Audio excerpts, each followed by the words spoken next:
I'd like to bring out our three panelists right now. You have their biographies there.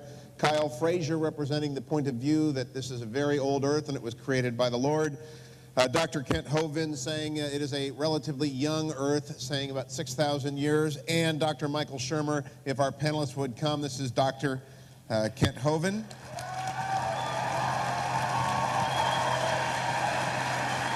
If we can have Kyle Frazier, if you'd come out and join us at this point. Try and get our people out here.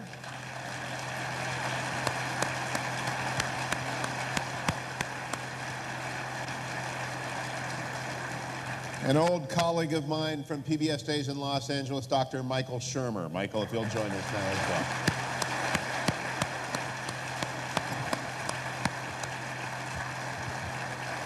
Well, my role is somewhat limited tonight, but I do have the most important duty of all. This is a cell phone. Turn yours off. Please. Okay. Now, panelists agreed that I could do this. We like to know with whom we are conversing. Would all of those of you who believe in God, however you understand that to mean, please stand up.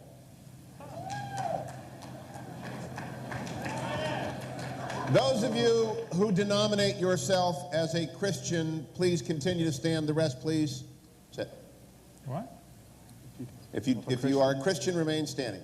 If you are a Christian who believes that the earth was created in the last 10,000 years or so, please remain standing. The rest of you sit. It's a young earth crowd. Oh, my goodness. We ask only as we talk about, okay, you can all sit down now. It's not like Simon Says. I do that with the first graders that I teach on Sunday, and they always win. I would encourage you to bring to this debate that which C.S. Lewis brought to every single one of his books, an openness to experience and a wonder at the world as it is created. I am a mere Christian. Denomination doesn't matter tonight. It ought not to matter in how we consider our panelist presentations. But listen with an open mind and with a spirit to be led as our authors and experts bring us. And here are the rules, so you know what we're going to do. 15-minute beginning statements from each of our panelists, followed by 5-minute rebuttals, conversations. That takes us to an hour if you're doing the math and you're a lawyer really slow, like me. And then 2-minute round, and then we're going to take a break. So a mere hour and 10 minutes away, you'll have a chance to mumble to your neighbor about what's been said. But until then, till we get to our break, please listen with great attention. We begin with Dr. Kent Hovind. Doctor.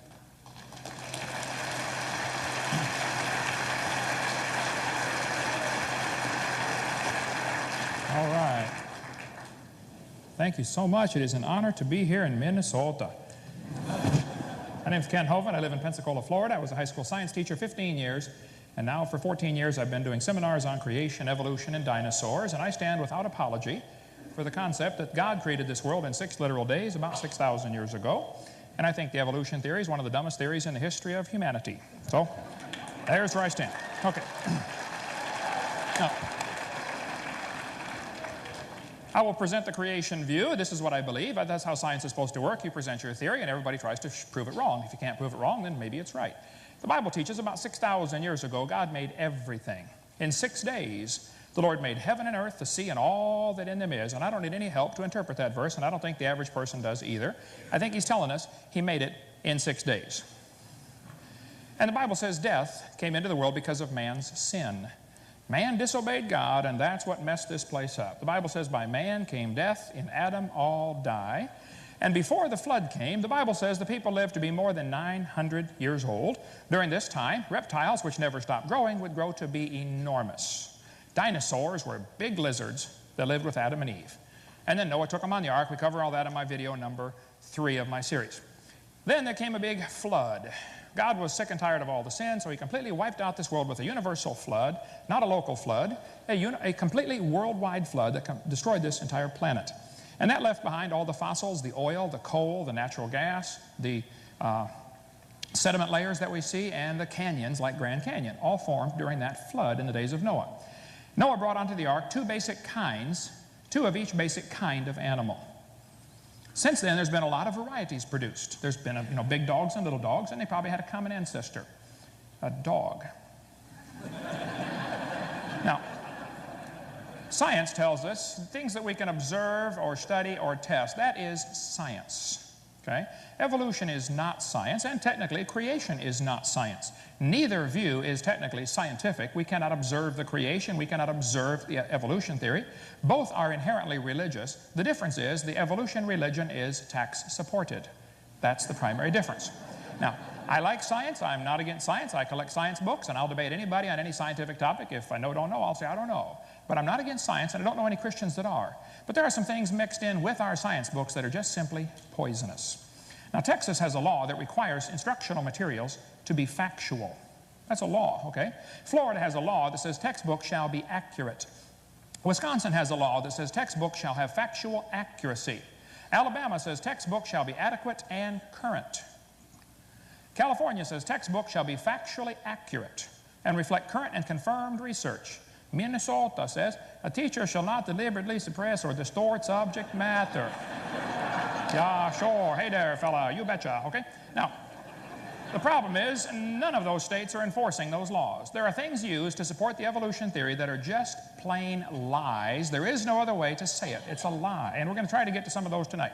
But we need to define what we're talking about. This word evolution has at least 6 different meanings. Only one of them is scientific. First, you would have to have cosmic evolution, the origin of time, space, and matter. Nothing can evolve unless there's something there to evolve. So the evolutionists are always trying to avoid this one because they say it's not part of evolution. It has to be part of evolution. People say, well, you know, we just believe evolution is dealing with things changing. Okay, well, how did the things start? You don't have a coherent theory unless you can explain the origin of time, space, and matter. Secondly, there'd have to be chemical evolution. According to the Big Bang theory, the Big Bang produced hydrogen and maybe some helium. Well, how did we get these other elements? You mean uranium evolved from hydrogen? They'll say, well, this happens in fusion in stars. Yeah, but you can't get past iron with fusion. There is no explanation for why we have all these different chemicals other than God designed it. Thirdly, we'd have to have stellar evolution. The stars would have to evolve. Nobody's ever seen a star forming. We see a few spots getting brighter, and the evolutionists will say, see, there's a star forming. No, there's a spot getting brighter. Okay? It could be the dust is clearing, and you're seeing a star that was already there. Nobody's ever proven the formation of one star. And yet there's enough stars out there right now that everybody on planet Earth can personally own 2 trillion of them to yourself. Those are the ones we know about. We don't know about the ones that we don't know about. Fourthly, there would have to be organic evolution. Somewhere, somehow, life has to get started. And the evolutionists really don't like to talk about this one, but they're stuck with a very embarrassing position. Modern 21st century scientists are still believing something proven wrong 200 years ago by Pasteur and Francisco Redi. They still believe in spontaneous generation, that life can come from non-living material. Now, if you want to believe that, that's perfectly fine. I don't care what you believe. Don't call that science. And don't make me pay to put that in the public school system as part of science, okay? That's part of your religion. You ought to keep that at home. Fifthly, we have what is sometimes called macroevolution. I don't like this word, and nor the next one, but this says there are changes from one kind of animal to another. Nobody's ever seen that happen, okay? Lastly, we have what's called micro, and I really don't like that phrase, but I'm going to use it tonight to explain it. Microevolution tells us there are variations within the kinds. You may get a big dog or a little dog, but you're going to get a dog, okay? The first 5 definitions of this word are purely religious. None of those have been observed at all. They are outside the realm of science. But the evolutionist has to believe that all 5 of those happened. What we do observe are billions of little changes within the kinds. The Big Bang theory teaches 20 billion years ago, there was a Big Bang where nothing exploded and produced everything. This is what the textbook says. 18 or 20 billion years ago, all the matter in the universe was concentrated into one very dense, very hot region that may have been much smaller than a period on this page. For some unknown reason, this region exploded. Everything in the universe, smaller than a period on a page. Wow. That's a crowded dot. And then 4.6 billion years ago, the Earth cooled down and formed a rocky crust. Yes, boys and girls, the planet Earth cooled and a rocky surface was created. And the Earth's surface was hot, and there were large pools of bubbling lava. But it rained on the rocks for millions of years. This is what the textbooks teach, okay? Millions of years of torrential rains created great oceans. And swirling in the waters of the oceans is a bubbling broth of complex chemicals. Progress from a complex chemical soup to a living organism is very slow. Well, I guess it is. Totally stopped. Doesn't even happen. That's how slow it is. This guy said the first self-replicating systems must have emerged in this organic soup. So according to the standard evolution theory in the textbooks, 20 billion years ago, Big Bang, 4.6 billion years ago, the Earth cooled down. It rained on the rocks for millions of years and turned them into soup, and the soup came alive 3 billion years ago. So great-great-great-great-great-great-great-great-great-grandpa was soup. Now, there's no question there are an awful lot of different varieties of dogs in the world, and I don't think there's a question they probably had a common ancestor. But it was a dog. That doesn't mean all the dogs came from a rock, okay, 4.6 billion years ago. What evidence do they give to support this theory for evolution? The textbook says we've got evidence from fossils. Oh, now, come on. Any freshman law student can tell you no fossils could possibly count as evidence for evolution. You don't know those bones had any kids.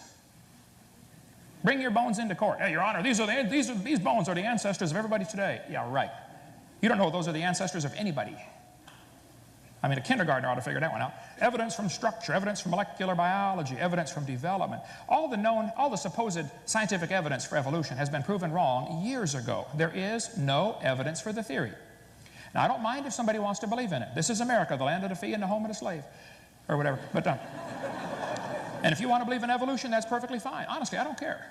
But I, for one, resent them using my tax dollars to teach that dumb theory to the kids in school at taxpayer expense. They ought to go start their private schools.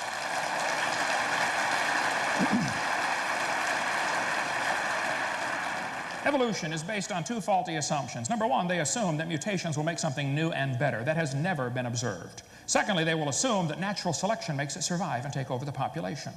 You see, in order for evolution to really work, if one animal evolves a little better than the rest, what must happen to the rest of them to make this work? Well, they've got to die. Evolution is a religion of death, not life. The question is very simple in my mind. Did man bring death into the world, or did death bring man into the world? Because if evolution is true, death is the hero of the plot. Darwin understood that very well and said so on page 217 of his book. It's true that mutations happen. There's no question there. But mutations do not produce any evolution. This is a five-legged bull. That's a mutant. There's no new information. It's a scrambling of existing information. Same with the short-legged sheep. That's a mutant. But there's no new information. This two-headed turtle is a mutant. It's not ninja, but he's mutant. And he's going to freeze first winter because nobody makes a double-neck turtleneck sweater. See? Mutations are a scrambling of information that is already existing. They're not going to create a thing. This textbook shows a four-winged fly, and it says normal fruit flies have 2 wings. This mutant has 4. This rare mutation, like most mutations, is harmful. Then it says beneficial mutations are the raw material for natural selection. Well, excuse me, why don't they give an example of a beneficial mutation? Because nobody's ever seen one. They show the kids a bad one, and there's plenty of those, but they never show a good one. One professor said, I know a good mutation. People in Africa that get sickle cell anemia cannot get malaria as easily. I said, well, that's brilliant, sir. That's like saying if you cut off your legs, you can't get athlete's foot. And by the way, that's always the one they bring up, okay? That's all they've got. Textbook says evolution and natural selection go together. Oh, come on. Natural selection selects.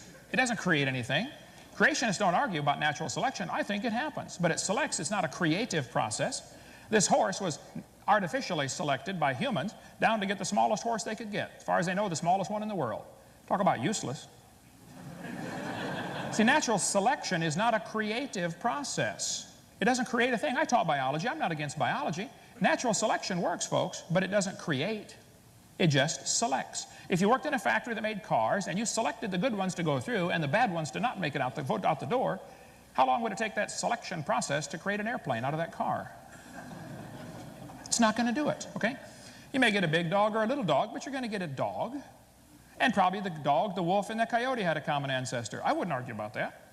But every 5-year-old kid knows they're the same kind. I do this all the time. I get a 5-year-old kid. Okay, kid, here we got a dog, a wolf, a coyote, and a banana. Which one is not like the others? They get it every single time, okay? See, the Bible says they bring forth after their kind, not after their species. Darwin wrote a book called The Origin of Species. Who knows? Nobody's ever given a good definition of what a species is. They say, well, a dog and a wolf are different species. Yeah, but they can still interbreed and produce puppies. So what is the good, hard, fast definition of species anyway? The Bible says it's the same kind, and that's where the argument ought to be held. Variations certainly happen, but they have limits. Farmers have been trying for years to get bigger pigs. Do you think they'll ever get a pig as big as Texas? No, my whole point is there are limits. We have roaches in Florida, big ones. Roaches eventually become resistant to pesticides, but they will never become resistant to a sledgehammer. We could spend hours on the resistance. I only got a few minutes left here, but I grew up in Illinois, corn country. There are so many kinds of corn, they have to number them. You drive down the highway and there's BX65. You know, don't mix it up with XL29, something will explode. But I'll tell you what, folks, you can crossbreed corn from now till the cows come home, and you're always going to get corn. You never get a hamster or a whale or a tomato to grow on your corn stalk, okay? Variety of dogs. This Irish textbook calls it divergent evolution. Oh, come on. A poodle and a terrier coming from a wolf is not divergent evolution. Don't give it a fancy name. It's still a dog, okay? It's a variety of dog. And there are thousands of examples of variations that happen within the kinds, and creationists don't argue about that. Variations happen. But the point is, they're still the same kind, which is precisely what the Bible said would happen. Tomorrow is the Kentucky Derby. You know, in the last 100 years, they've gone from an average winning speed of 127 to an average winning speed of 123. Now, even in the old days, they got some good times turned in. How much money would you guess has been spent on the Kentucky Derby trying to get faster horses? Now, I don't know if they reached the absolute limit for horse speed or not, but I suspect they're getting kind of close. I mean, if you really want to win the Kentucky Derby, why don't you breed wings on your horse and fly around the track in 12 seconds? The whole point is, variations happen, but they're limited. This magazine, you can order chickens. What kind you want? Red Rocks, White Rocks, Cherry Eggers, Brown Leghorns. And then it says, jungle fowl are the original bird from which all varieties and strains of domesticated chickens are derived. Did you know all the chickens had a common ancestor? It was a chicken. Creationists don't argue. Variations happen. God created an incredible gene code in each of the original kinds of animals, and they can produce a wide variety of offspring. Some of them can live in the cold weather, and some can live in the hot weather. And they probably had a common ancestor. No argument. But that's not evolution. Tonight you're going to hear 3 different opinions. Tonight, the right one, which you just heard, and then 2 others. God created this world in 6 literal days. He made it with the animals with a variety to produce an incredible variety of offspring. Then he destroyed this world with a flood. And the Bible teaches he's going to come destroy it again one of these days, pretty soon. And if you're not ready for that, you ought to get ready soon. Thank you.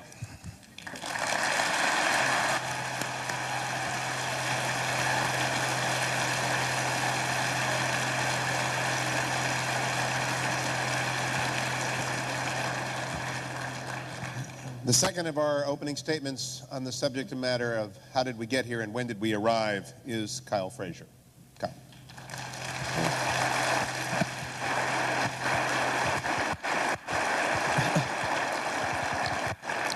Test.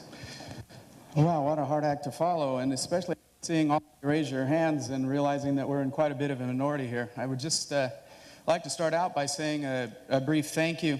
In particular to you for your kind attention, and I would also like to say my appreciations to Drs. Hovind and Dr. Shermer for attending here tonight. I hope you understand. After preparing for this, and this is the first such event like this for myself, I can honestly say I've never worked for anything any harder in my life and still feel totally unprepared. So you'll just have to accept that the amount of time and sacrifice that they took to be here and participate was a significant sacrifice. Second, I would also like to thank my science advisory team, Jeff McCallum, Paul Nyhus, and Walter Remine, whom you may meet at our book tour, our book table in the back. I would like to start out just kind of by clarifying the purpose of debates. I don't know about you guys, but I've been to a few debates in my life, and I always kind of went there thinking, well, you know, when I get there, I'm going to find, you know, people are going to change. Somebody's going to get up there and it's going to change a lot of people's views. And the hope is that, you know, people, still with me? Why don't we turn this one off and I'll take one from the table.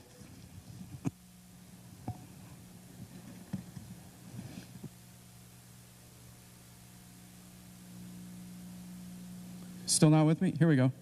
Okay. But the point I used to come to these debates and think, okay, great. We're going to see somebody get up there and say something that's going to change Michael Shermer's mind, and he might come out of here with a totally changed person. Or maybe that people that came here are going to be in that same they're going to go through a change process, and we can actually see that before our eyes. And I would just like to clarify that I don't really believe that this kind of a dialogue has that purpose, to get people here who are going to change their view. Because actually, if we're trying to get people to a point where we've got a majority, for example, that's already been accomplished, hasn't it? But the rest of you still came here for one reason. You still want to interact with this dialogue. Why is that? Because there's a sense of curiosity, a sense of seeking, that this isn't something that you can set in concrete and say, I have this established. And for that reason, I don't think the purpose is to establish a consensus or a majority. I like to quote from Tom Sawyer when he says, well, hain't we got the majority of people, majority of fools in town on our side? And hain't that a majority in almost any place? The truth of the matter is that you can almost always form a consensus. But the point shouldn't be to form a consensus. I think rather of the quote by Abraham Lincoln when he said, when asked by a Union soldier, do you think, President Lincoln, that the Lord is on our side? And Lincoln said, well, I don't think that the issue here is that the Lord should be on our side. The issue should be that I be on the Lord's side. Okay? And so that's what I'm trying to find here is an area of truth. You might have noticed with my accent just a moment ago that I'm not exactly a Minnesotan. I'm trying very hard. Don't you know? Yeah. You know, I can do some of those things, but no, I'm just a Kansas farm boy, basically. Now to the matter at hand. What I would like to accomplish this evening and what I intend to prove is that there is irrefutable evidence for the intelligence, a mastermind behind creation. And what is sufficient proof and how will I define it? I will present evidential proof and not empirical proof. Just like Brother Hovind, I don't think that I'm going to stand up here and prove to anybody that there is a God. I'm going to go to a different point in my notes because they gave me some additional time. And that is, what I consider proof sometimes may seem a little bit vague. It may involve some inferences. Take, for example, I invited my dear friend Al Binsman to be here with me this evening. And pragmatist that he is, he looked at the price of the ticket. $9.80, he said. What on earth caused them to pick that number? Now, if human beings are pattern-seeking, storytelling animals, $9.80 seems to make no sense. So I gave it some thought. Why $9.80? Then I made up the following story. Since $9.80 on the radio dial is where KKMS broadcasts, it's some sort of subliminal message. Fix your dial to $9.80. You know, too bad it wasn't radio station 580. You know, you'd have gotten a break. But then again, at least it wasn't the Patriot, because what's that, like 1280 or something? Okay. We're getting back to evidence.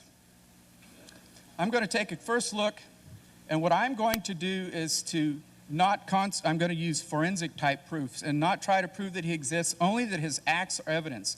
And from them we can surmise that there is reason to infer his presence. I will prove that God had method, motive, and opportunity, and is the mastermind behind the universe. For our witnesses, I would like to call first, if we let the trial begin, would nature please take the stand? What does nature say? Are God's fingerprints on the universe? Oh, let's not forget the swearing in. Do you promise to tell the truth, the whole truth, and nothing but the truth, so help you God? And nature says, of course I do. I submit for your consideration Exhibit A. Exhibit A is the sudden and mysterious beginning of space, matter, energy, and time. Following the introduction of the theory of general relativity, the scientific community discovered that something had gone terribly wrong.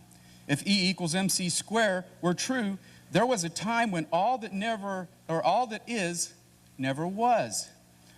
Physicist Paul Davies said, this singular event represents the creation not only of all matter in the universe, but of space and time as well. What preceded the creation was not just a featureless void, but literally nothing at all.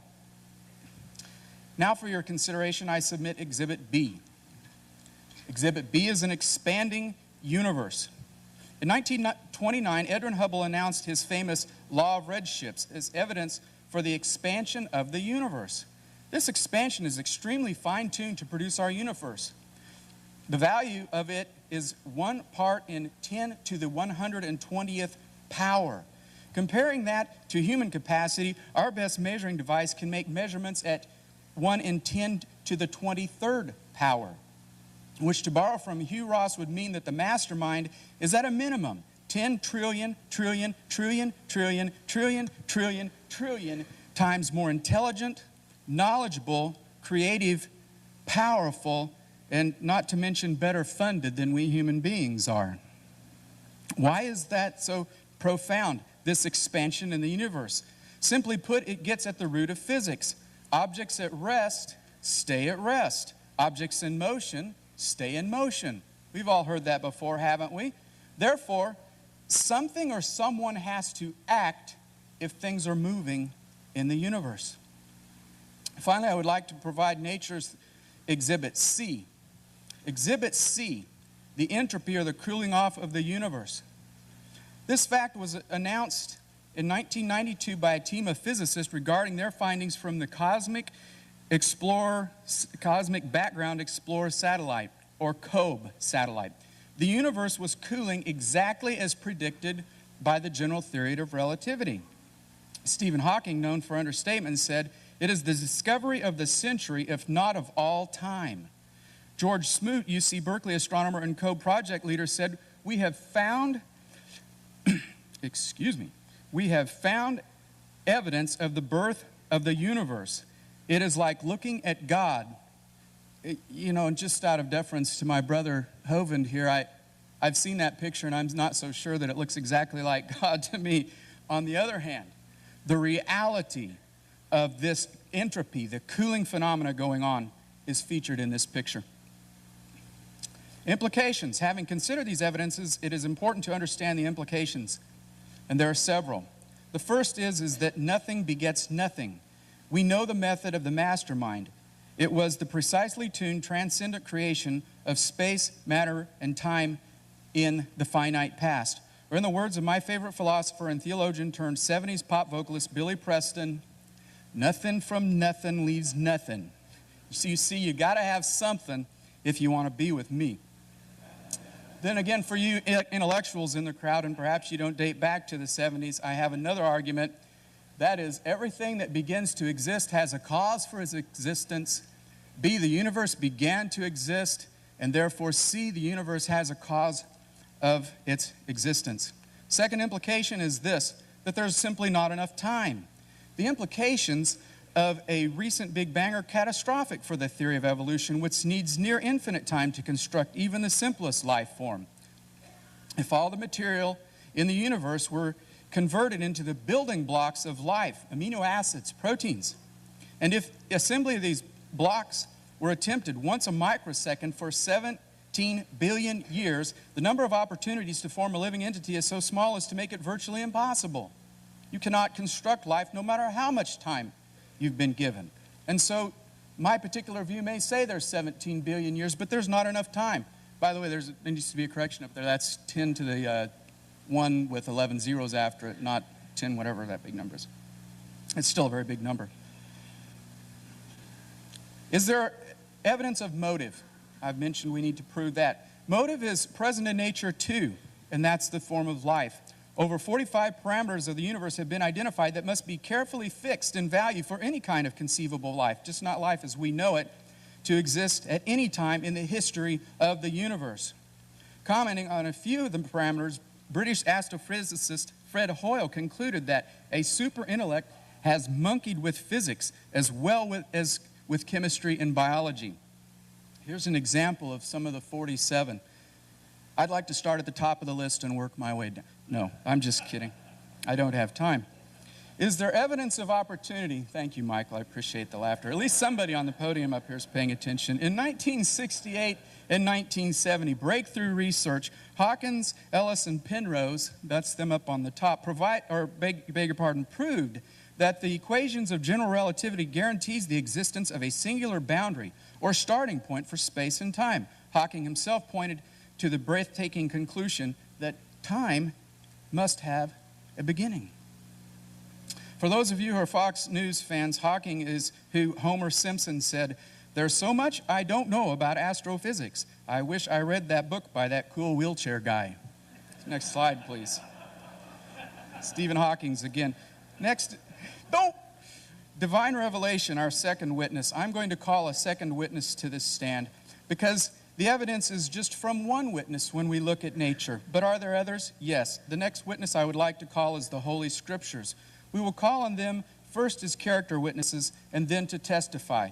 What do the Scriptures say about our first witness, the witness of nature? They say this: "For since the creation of the world, God's invisible qualities, his eternal power and divine nature have been clearly seen, being understood from what has been made, so that men are without excuse." But does Scripture point to motive? Yes. Now, what do the Scriptures themselves say about the mastermind? They say the following. In Exhibit A, Hebrews 11:3, "By faith we understand that the universe was formed at God's command so that what is seen was not made out of what is visible." You see, there was a transcendent beginning. Is there evidence that there was an expanding universe also? Yes, I submit Scripture Exhibit B. Scripture Exhibit B is Isaiah 42:5. This is what the Lord says: "He who created the heavens and stretched them out." I picked that image so you could get a view of what it looks like to stretch out. Here's some additional discussions about the stretching out process. It's perhaps the best stated phenomena of the visible universe in the Old Testament. Finally, is there evidence of cooling or the entropy in the universe in the Scripture? Yes, I submit Scripture Exhibit C. Exhibit C is Romans 8:20 through 23. "For the creation was subjected to frustration, not by its own choice, but by the will of the one who subjected it, in hope that the creation itself will be liberated from its bondage to decay and brought into the glorious freedom of the children of God." You see, there is entropy, there is decay of all that is material. But lastly, in Scripture, is there evidence of motivation? Yes, there is. In Genesis 1:26 through 27, we see that mankind is created in the very image of God, or imago Dei, if you will. We are the only sentient beings that are material in the universe that can have a relationship with their creator. Finally, is there an evidence of opportunity? In the case of God, this is only possible if he were capable of acting in a realm independent of time, energy, and matter. Remember, the Hawkins-Penrose theorems say that there was no time before the universe began. So somebody had to be outside of time acting for us to have these phenomena. In Titus 1:2, God promised eternal life before the beginning of time. You see, in the classical Christian paradigm, that opportunity for God to work out of time is seen in the third person of the Trinity. Kyle. Am I done? You are done. Thank you for the time. Thank you for your kind attention.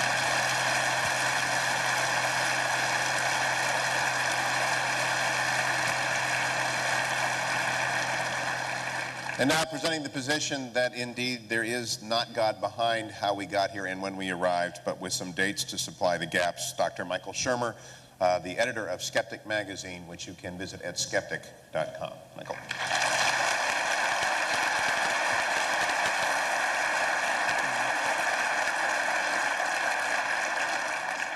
Hello.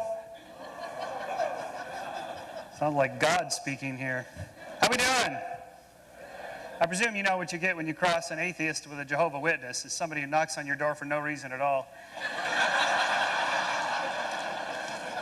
I used to do that, actually. I used to do the knocking on doors thing. I was a born-again Christian. I went to Pepperdine University in Malibu, California, to Church of Christ School. I went to major in theology. I was a born-again. I went knocking on people's doors to save their souls. We called it Amway with Bibles. Essentially, you're selling God. And then after about 7 years, I became a non-born again, and I became a born-again atheist. And then I went around knocking on those same doors saying, I take it all back, I was wrong. And then, you get older and you find a sort of more middle position, of which I now call myself an agnostic or just a non-believer. The question on the table here is, can we see evolution or some sort of scientific theory as a form of creation? I'm not psychic, so I actually have to tell the person when to go to the next slide. I wrote a book about this. Basically, I wrote a book about why it is that people believe in God. It began as an intellectual journey as to why I became a believer and then became a non-believer and how that happened. But in fact, it's a journey that everybody goes through at some point in their life. How did you become a believer if you become a non-believer? By the way, it's so hard to see with pretty much everybody standing up how many non-believers there are. I don't care what the label is, agnostic or heretic or secular or non-theist or whatever. You just don't believe in God. Let me just see a show of hands. Okay. Well, look at the time. Hugh, I'd love to stay, but golly, isn't there a Laker game on tonight? No, that was last night. Oh, shoot. I have an 11-year-old daughter, and she said, where's the debate tonight? I said, it's in Minnesota, and it's at this Christian church. And she said, you're debating God at a Christian church? I said, yeah. She says, you're going to lose.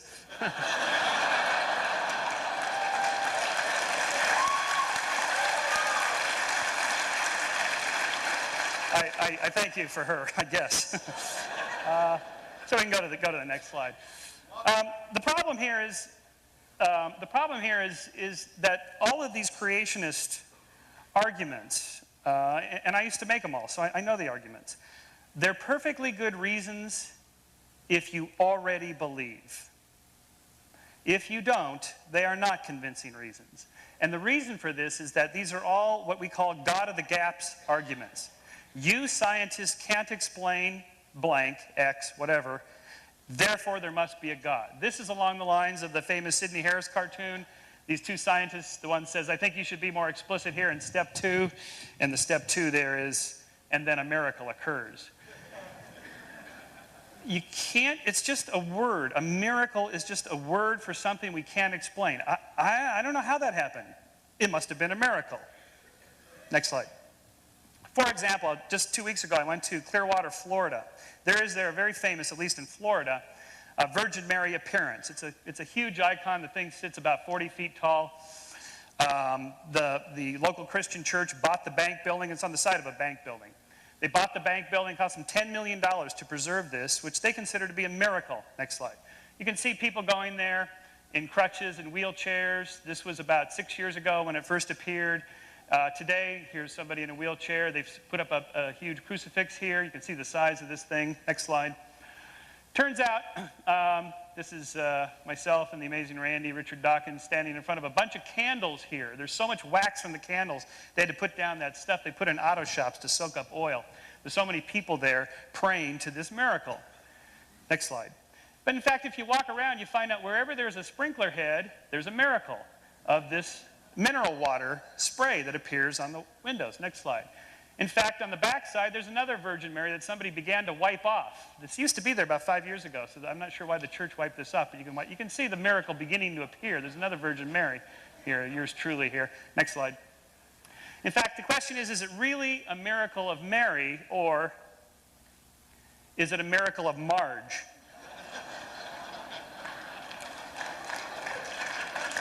Well, thank you. I appreciate that. As Kyle said in his many thoughtful comments, we are pattern-seeking, storytelling animals. We tend to see what we're looking for. We see what we want to find. Now, I can't teach my entire course in evolutionary theory in 10 more minutes. So what I want to do is just leave you with one deep message with a couple of examples of this. And that is, even if I can't explain it, I can explain the Virgin Mary thing. It's mineral water spray. There used to be a palm tree there, and spray and left it there, and they cut the palm tree down so people could see it. Okay, no big deal. I trust you're not putting your faith and your religion based on icons like that. But what about these other things? I claim that it's the same principle. That is, Kyle brought up the fine-tune problem. That is the fact that there's all these different anthropic adjustments. The universe is structured in such a way. It's just so carefully balanced. If it wasn't this way, it's not that we wouldn't be here, but there'd be some other species, or it'd be something like from Star Trek, where you get these people with 2 eyes and gnarly things on their forehead, and they speak English with a Klingon accent wherever they speak English with a Klingon accent in the universe. It's that nothing would exist. And so you have all these different, the electrical force between a proton and electron, and the Planck constant times the speed of light, and Newton's gravitational constant G, and they have dozens of these. These are all real examples. These aren't just made up by an apologist, and I'm going to get up there and tell you these constants aren't real or that the universe is not fine-tuned. It is. Next slide. Question is, why is it fine-tuned, and what are we to make of this? Well, there's several different answers, half a dozen different answers to this. But even if I can't answer it at all, or even if I'm wrong, that doesn't mean God did it. It just means it's a mystery. We don't know what it is. This is the principle I want you to take home tonight, just the one thing. For example, in the 17th century, there was what was called the plane problem. Newton identified, after his theory of gravity was published, that there is this weird phenomenon in the solar system. All the planets are in a plane. They're in the same plane of the ecliptic, it's called. They're not like this and so on. They're all in a plane except for weird Pluto, which is probably just an errant moon. So for Newton, the explanation is God did it. That's the way God set up the solar system. Nobody makes that argument today because we now know exactly why the planets are all in a plane. It has to do with clouds of gas condensing into stars. So the problem is of hitching your faith to some scientific argument about fine-tunedness or some weird anomaly that scientists can't yet explain. What are you going to do with your faith when we come up with an explanation? Next slide. So, for example, here's another answer to the fine-tuned problem. Maybe our universe is not the only universe. Maybe there's multiple bubble universes, lots of universes. Stephen Hawking suggests, in fact, that quantum fluctuations lead to the spontaneous creation of teeny universes out of nothing. And he means nothing. Most of the universes collapse to nothing, but a few will reach critical size, will expand in an inflationary manner, and will form galaxies and stars and maybe beings like us. Most of them don't. If they exist, we don't know that they exist. This is mathematically possible. We're still trying to collect data on this. Next slide. The latest issue of Scientific American just came out last week, has a whole issue devoted to this very subject. It's no longer science fiction. Now, cosmologists are beginning to devise ways to test, empirically test, to find out if there are other universes other than our own. So, in summary, if each of these different bubble universes, and there may be an infinite number of them, all have slightly different laws of nature, slightly different fine-tuned, not so fine-tuned, terribly tuned for life, and so on. All the ones that are terribly tuned and not so fine-tuned won't give rise to life. Any of them that are like ours, and if there's enough of them, and if there's an infinite number of them, that's enough, any of them that are like ours may give rise to sentient beings like us who ask the question, where did we come from? That's one answer. It may be wrong, but if it's wrong, it doesn't make the God hypothesis right. It just means we don't know yet. Next slide. So, continuing on the design thing. The question is, what made the whale's flipper? This is just one of hundreds of examples I could use. The whale's flipper has this pretty nifty design for cutting through the water. The whole body of the whale is a fusiform body. The head doesn't have a neck and shoulders. You know, they just all blend together for cruising through the water. It's hydrodynamic instead of aerodynamic. But if you actually take the skin off, you see what the flipper looks like. It looks like your arm. Now, why would an intelligent designer design a not so intelligently looking flipper? In fact, it looks like our flipper, except we don't have a flipper, we have an arm. The answer is because a top-down designer didn't build it. A bottom-up tinkerer called evolution did. Next slide. So, for example, if humans were designed by God, we might look something like this. To alleviate the lower back problems we have, more vertebrae that are thicker. To alleviate the problems of blood flow in the legs and blood collection in the legs, you have stronger veins and more valves.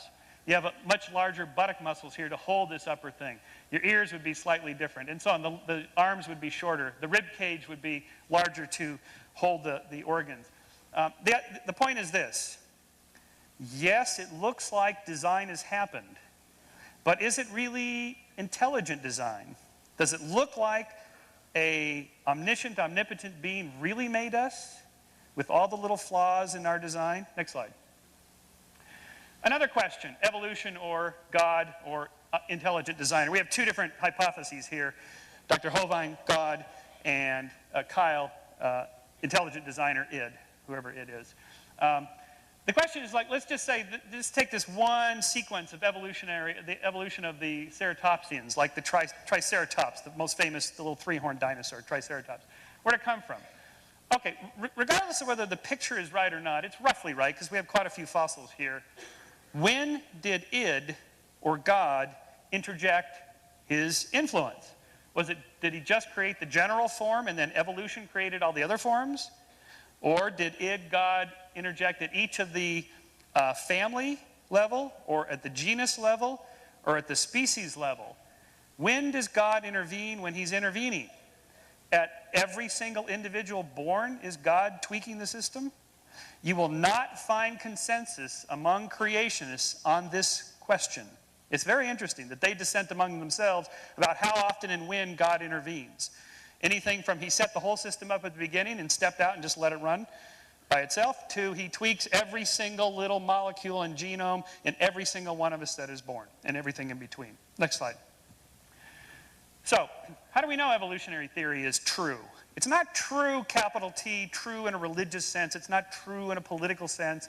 Not true in a legal sense. You've heard two legal metaphors tonight. This is the wrong metaphor. Science is not the law. It's a different way of thinking completely. This is why when lawyers try to do science and scientists try to do law, they get messed up. They shouldn't do that. There's different ways of thinking. Science traffics in fine shades of gray, with probabilities of being more closer to truth or less closer to truth. But there is no capital T truth. However, we are confident that it's provisionally true. That is, could be wrong. We'll see. But it gives a coherent explanation of what we know. It's conciliant. That is, independent lines of inquiry all jump to the same conclusion. And it predicts new findings which so far have been confirmed empirically. For example, next slide. Just on the age of the earth question, I just threw this in in the limo driving over here typing because I realized we were supposed to discuss the age of the earth. I mean, how do we know how old the earth is? A bunch of different ways. Potassium-argon dating. There's half a dozen different radioactive decay dating techniques, carbon-14 dating, plus the age of the moon rocks, the age of the solar system, the age of the universe. Now, this is the point. These different ages that scientists infer from the different techniques are not done in one lab or at one conference by one committee that says, hey, look, you know, we got that creationist conference coming up. We got to get our story straight on what our date is. It doesn't work that way. These are different scientists in different fields who go to different conferences and read different journals and don't even know each other. And they all independently come up with the same rough range of dates. The Earth is about 4.5 billion years old, give or take a couple 100,000 years. The universe is about, Dr. Hovind, it's about 14.5 billion now, we think. And it changes, but it's not changing like between 6,000 years and 20 billion. It's changing between 14, 14.5, maybe 15, maybe 13.5, depending on who's doing the measuring. Now listen, if they all came up with the exact same number, then I would be suspicious that somebody was cooking the data. But they don't. The numbers vary all over the board, but they vary within a range. And the fact that they vary, and yet they're still within that tight range, gives me great confidence that this is correct. Next slide. Another example. Tests of evolutionary theory. Early fossils of life should contain only single-cell organisms, and they do. You will not find a single human or any mammalian fossil in a bedding plane that has trilobites. Not one anywhere ever. Why is that? 2, organisms adapted to similar environments should evolve similar morphologies. They do. Whale bodies and fish bodies are all fusiform, designed to cut through the water smoothly. Why is that? Organisms sharing most of their DNA should develop following the same basic patterns. They do. Fossils found in different continents that were once united should be similar to each other. They do. Last slide here. So, in my rebuttal, then we'll come back to irreducible complexity. But my point in my opening argument here is that we have answers to these mysteries. Some of them we're very confident in. Others we're less confident in. Others we admit that we're just guessing. We don't know. More data needs to be collected. But even if we're wrong about all of it, it doesn't make the God hypothesis right. And I would caution you, don't hook your faith to any scientific argument, because what are you going to do if it's wrong? Or what are you going to do if it turns out we have an answer? Thank you.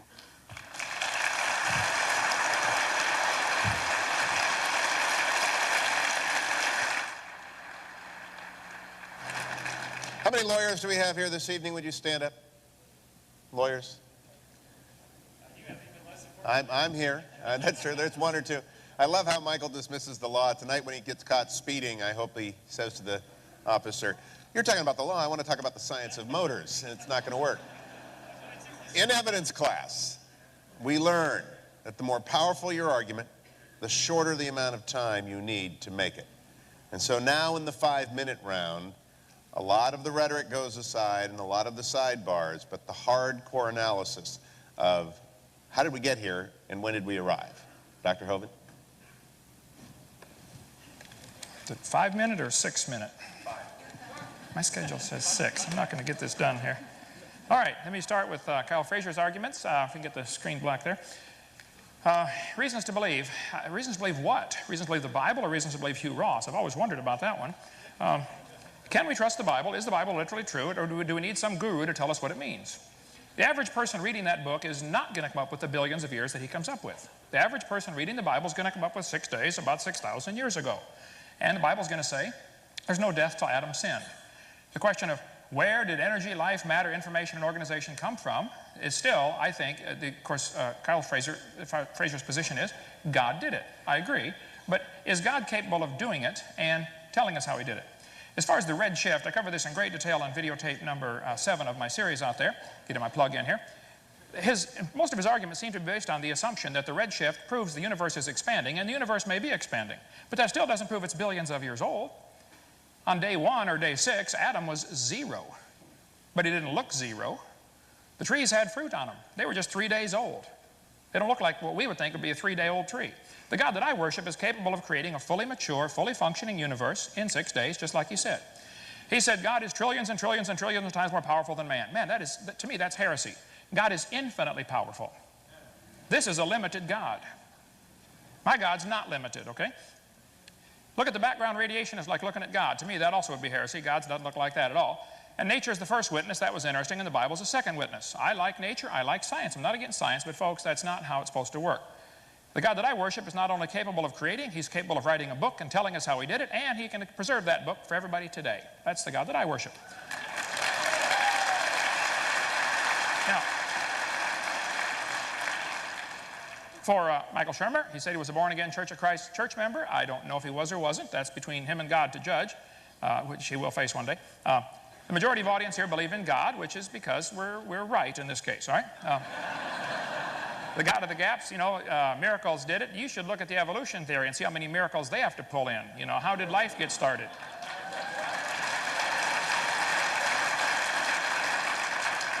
His argument that the Virgin Mary appeared on the side of a building as a natural explanation, I agree. I think that's dumb. I think it's a fundraiser for the Catholic Church. I think there's a lot of that stuff goes on, okay?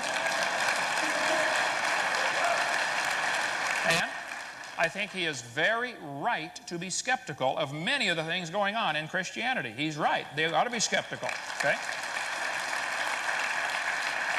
My position is it's good to be skeptical of things like that. Now, he ought to use the same skepticism on the evolution theory, but he's not doing that, okay? If we cannot explain it, that does not mean God did it. I agree. There are many natural explanations, okay? Do scientific explanations nullify our faith? Not at all. I love science. I don't know anything scientific that nullifies the Bible. I know that a lot of things the Bible contradicts from evolution theory, but evolution is not part of science. Evolution is a religion.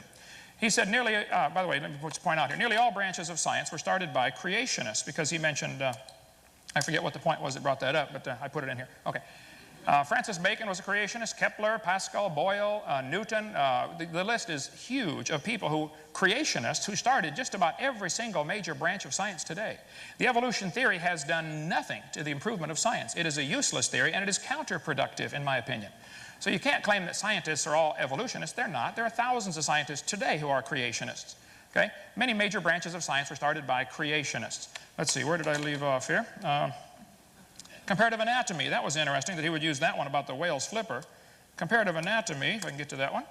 Oh, did I get to the right one? I'm sorry, I'm going to have to install the ocular enhancers. Hey, I'm 50 years old. I've been fighting it as long as I can, all right? It's true that the human arm and the whale's flipper and the bat's wing have some similarities. I agree. We have a radius and an ulna, so does the whale, okay? But the whale didn't name them, by the way. This textbook says these homologous structures provide evidence that these animals evolved from a common ancestor. This is baloney. Those structures provide evidence that they have a common designer. The same guy designed them all. It works great.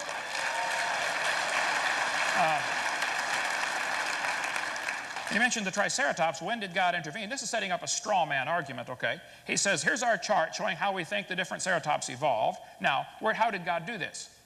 That's a straw man argument, okay? I don't know how many different kinds of creatures God originally created. That's up to him, I suppose, okay? And what he's done, he's taken the evolutionary assumption that there is some kind of order to this geologic column. And by the way, the geologic column does not exist any place on planet Earth, okay? Geologic column is one of the biggest, cruelest jokes in the history of humanity. I taught earth science for years. Geologic column does not exist. And then he mentioned carbon dating, and all these things give ages within a certain range, which proves their accuracy. Well, let's see. Living mollusk shells were carbon dated 2,300 years old. They're still alive. Science, volume 141. Freshly killed seal, carbon dated 1,300 years old. Antarctic Journal, September. Fresh shells from living snails were carbon dated 27,000 years old. Well, that's accurate. This guy said if a C14 date supports our theories, we put it in the main text. If it does not entirely contradict them, we put it in a footnote. If it's completely out of date, we just drop it.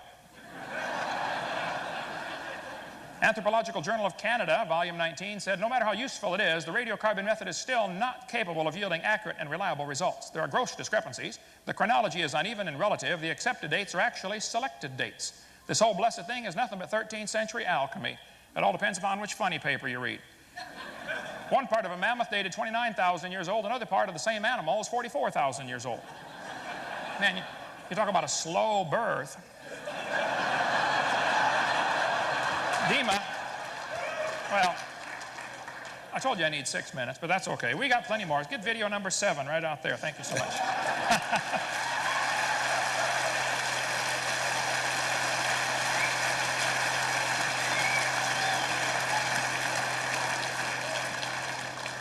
I did, in fact, extend to 6 minutes because it is a common complaint of all debaters that they're cut off too early, and you will have 6 minutes as well. Kyle Frazier, you're up next.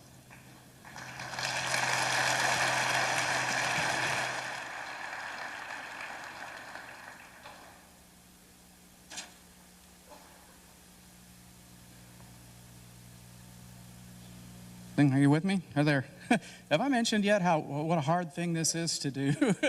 It seemed to me like I did that a minute ago. Well, here I am back again, and I'm having to put together some stray thoughts. And like Brother Hovind, I'm sure it's kind of like hitting a moving target. You know, you don't know where you're going. But what I would like to do is take a quick look at one of the comments that Brother Hovind made, and that is that his God is powerful enough to do anything. And I think we need to be careful with that type of Aquinan logic. I do agree that God has ultimate power. In other words, that he is the most powerful of any conceivable being in the universe. But we have to be careful of impugning to God the capacity to do things that he has not claimed. We have to be careful about ascribing to God things that he cannot do. Could he make a stick with only one end? No, a stick has 2 ends on it. It's because that's a logical contradiction for God to do something like that. Can he make a rock that he couldn't lift? Okay? No, it's a logical contradiction for God to do something like that. And so we need to be careful of ascribing to God those things that he has not claimed. And so when I take a look at how powerful God is, and Brother Hovind says his God is powerful enough to do it in 6 days, and that my God is inept because I claim a God that did it in 17 billion years, I have to say, well then, why not 7 nanoseconds? Or why didn't he just do it instantly? Boom! Because for whatever reason, in the chronology that's described in the scriptures, it follows a sequence. And the writers of the chronology put some devices on it for us to remember. My particular belief is that those devices were terms. Those particular terms included the word day, yom. It's perfectly consistent within the scriptures to interpret the term day as a 12-hour period, a 24-hour period, or a long period of time. Elsewhere through Genesis, for example, the term day is used in reference to the harvest time. Or, you know, we might say Abraham Lincoln in his day. It's a natural thing for us to use terminology like that. It's used throughout the scriptures in many, many multiple of occasions, and it's not wrong for us to take it in this context. Why is it then that I have chosen to take the context somewhat differently than the one that seems to show the most powerful God? Because as I showed earlier, I am working from what is called a dual revelational paradigm. The dual revelational paradigm believes that God put his truth in place and that it's true in both places. That he put nature in place and he communicates from us truly with nature. He put his word in place and he communicates with us truly in his word. And I believe you occasionally have to set the two of those side by side, and that you have to use a systematic theology to look at those things and say, if nature is saying this, if the word is saying this, and if there is an apparent contradiction, do we reconcile it? Or do we walk away from it? I believe that it's necessary for us to make that reconciliation. Because if we don't make that reconciliation, what we have, in effect, is a universe that sent us light over 17 billion light years away. It is moving away from us, as Dr. Hovind has suggested. And since it is moving away from us, it's expanding. And that light has gotten to us after about 17 billion years, and we're observing it now. For us to have observed it any sooner than that, either the events on the outside edge of that travel never occurred, or were fictitiously made by God for us to observe them that way, or they actually happened at that distance and that amount of time away from us. I believe that God communicates his word in truth. There are numerous examples of this. I could list just a few: Psalms 104, Psalms 139, Job 38:41. But my need is to take a look at this concept of a long day. The first chapter of Genesis declares that within 6 days, God's miraculously transformed a formless void, the earth, into a suitable habitat for mankind. The meaning for day here has become the center of the controversy. Does it or does it not make for a conflict between the scripture and science? The answer to that depends upon whether the time periods indicated are 24 hours or in the order of millions of years. Many scientists and many Bible scholars would agree that the correct and literal interpretation for the creation day is one that takes into account definitions, context, grammar, and relevant passages in other parts of Scripture. All we're trying to do is take a systematic approach to this. In fact, one of the problems I have with the approach to the Scriptures that take one verse out of a series and apply it to all of our life is the failure to do a systematic approach to the Scriptures. Because you see, even the Scriptures, on occasion, have items in them that you look at and you say, it just said this. I'll give you an example in Proverbs. Do not answer a fool according to his folly, or he will despise you. The very next verse it says, answer a fool according to his folly, or he will despise you. Are we wrong in taking both of those as correct? Isn't one or the other true? The fact of the matter is that the Scriptures intend for us to take both as true. And I believe that the Scriptures are also saying that we should take nature as true, as well as the Scriptures.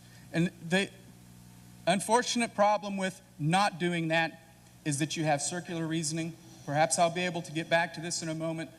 But if you take one form of inspiration and you say it alone carries the whole weight of the argument, you have it confirming that in itself. Do you see that as to be circular reasoning? Anyway, my time's up. Thank you, Cal. Michael Sherman.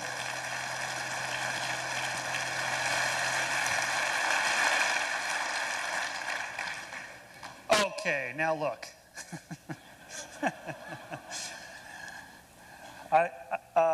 I really like what Kyle had to say. He's very thoughtful on his thoughts on the Bible. I concur with much of that, actually. And Dr. Hovind, I have never heard somebody give a 2-hour lecture in 15 minutes like you can.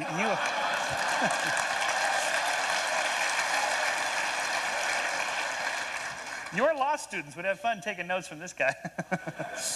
Get that tape recorder handy. Ken says I should be skeptical of evolution. Well, I used to be. I was a total skeptic of evolution. I didn't believe it. I didn't for years, for a long time. I read all the creationist literature. I read what the creationists said was evolution, and I didn't believe it because it sure didn't make sense. Then I actually took some courses in the science of evolutionary biology, and I found out, oh, well, this is nothing what the creationists were saying that it was. This is like a science. This is a whole different thing. This isn't anything what I was told. Then I realized, okay, these are two different things. Science is different than religion. It's a whole different way of thinking. It's a different way of analyzing the world. It's just, they're really quite different fields of knowledge. And I found out I was making a huge mistake when I attempted to completely overlap them and use one to prove the other. It doesn't work that way. So I then became, as it were, a believer in evolution, although belief isn't even the right word. You don't believe in evolution. It either is or it isn't, based on the evidence. It's not an article of faith. Which brings me to the subject of, is evolution a religion? Look, if evolution is a religion, by which I presume Dr. Hovind means evolutionary theory and the science, not the process itself. If that's a religion, then everything's a religion. Human history, the study of human history is a religion. Archaeology is a religion. Paleontology is a religion. This sort of cheapens what we mean by religion. A religion is a community of believers that serves a social and moral purpose in society. Its purpose is not to test empirical hypotheses. That's what science does. And science has been really good at that. And that's why in the last 400 years, science and religion have largely separated as two spheres or magisteria of looking at the world. Not all religions require belief in a deity, but most do, and certainly evolution doesn't. Dr. Hovind put up a long laundry list of scientists who are creationists. So what? I can give up a laundry list of theologians and deeply religious people, born-agains, who believe evolution. What does this mean? It doesn't mean anything. That's not how we operate in science. We don't go based on how many big-name people believe it. That's not how science works. It's irrelevant. It doesn't matter if nobody believes evolution. It either happened or it didn't. And for the record, by the way, the last survey on this was that 40% of American scientists believe in God. So either, and virtually all of them believe in evolution. So either they're all idiots, or it's okay to believe in evolution and believe in God. It certainly appears to be, since most of them do. Okay, now the question is, I have for Dr. Hovind, or even for Kyle as well. If God did it, aren't you curious how she did it?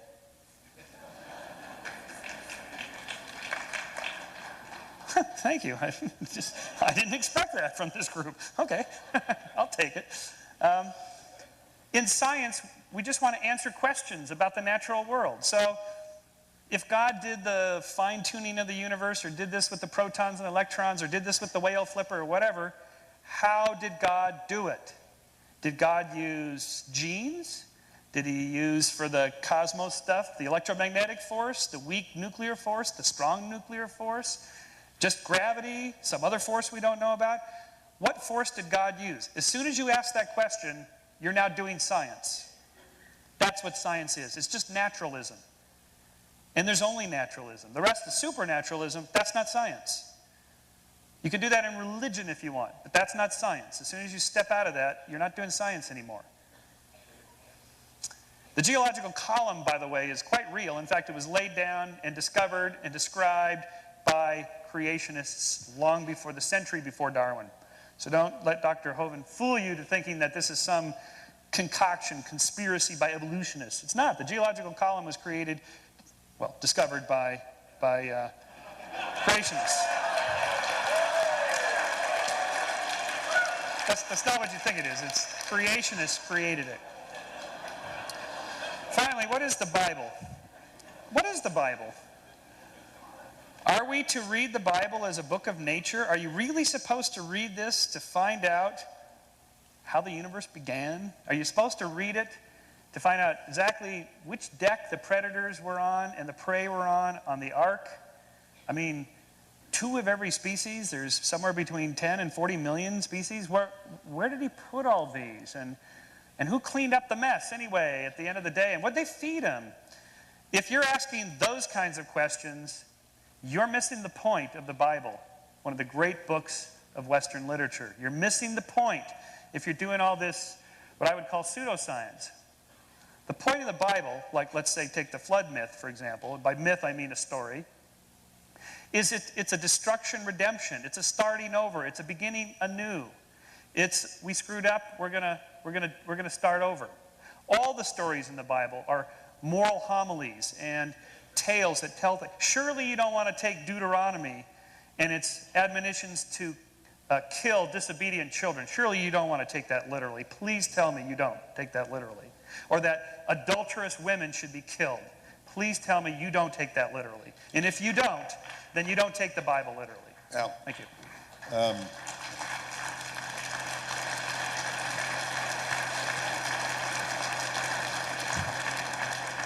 I can understand losing your faith, Michael, but what were they teaching about systematic theology at Pepperdine? Because you missed the whole New Covenant thing.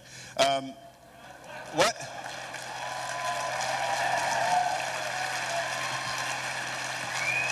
I have a question now. No. Moderator gets to break in here. What we're going to do is I'm going to give a question to each member of the panel. We're going to take a break. We're going to come back and allow you to recalibrate. But I didn't come all the way across from California not to ask questions. Michael, what did you say were the percentage of scientists who are believers in God? Did you say 70%? 40%. 4-0? 4-0. Okay. Yeah. I just didn't hear that, and I want to know that. Dr. Hovind, my question for you. What did Jesus say about this subject in the Gospels? Jesus said in Matthew 19:4 and in Mark 10:6 that the creation of Adam was the beginning. I believe that is literally true and scientifically accurate. And the implication for this conversation? These two guys are wrong. I'm right. But I scored Michael on his systematic theology, and again, I'll wager there are some here that would like a little expansion on that, because it does seem to me to be quick and not persuasive of someone who might be doubting your point of view. Of which part? What Jesus has to say about this. Adam, say it again, Doctor. Matthew 19:4, Mark 10:6, both are very clear. Jesus was talking about marriage and divorce, but he said, have you not read that he which made them at the beginning, made them male and female? The Bible says very clearly there was no death until Adam sinned. To claim there was death before sin, I was just asking about Jesus. So your proof text from Jesus is that. Kyle, what does Jesus say about this debate? I'd have to hello? Testing. I'd have to be honest to say that I never really considered that passage in the context, and I'm really big on putting passages in the context. So rather than just drawing it out, I would have to say that I see the creation of man as the finish of the sixth creation. Just the lawyer and me just saying, just a question. Jesus is quiet on this subject? Jesus, the creation epic was completed with the time out. Just quiet on. He didn't say when it was. He had a text. Are there any? I'm not trying to trick you. I'm just wondering. I thought you wanted me to comment on his text. No. Just is there a phrase in the New Testament? Is there a question and answer? Is there a conversation with the Pharisees on this subject matter? None that I'm aware of. So now my question to the three of you: with 40% of your colleagues, Michael, knowing something you don't know, and one verse from Matthew and no verses from the. Why does this debate matter to you three so much that you give so much time to it? And I'm very sincere about this because I don't spend any time on this at all as a believer. Dr. Kent. Okay. Well, you should see what Jesus said about lawyers. Yeah, I did.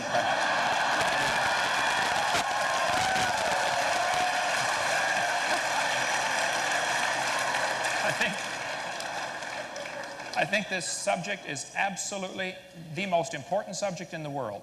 I travel, I speak 700 or 800 times a year. This is my 76th flight this year already. I take this extremely seriously. The question is very simple. How do we tell right from wrong?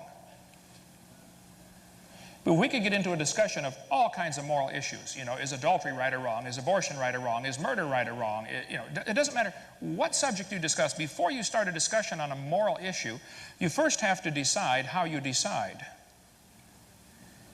Do we decide right and wrong based upon majority opinion? Do we decide right and wrong based upon what Congress thinks? Do we decide right and wrong based upon what Saddam Hussein thinks? How do we decide right from wrong? The issue to me is this creation versus evolution issue is absolutely central to all of humanity. Because if there's a God, then he tells us what's right and wrong. If there is no God, there is no possible way to tell right from wrong. And I would challenge the evolutionists.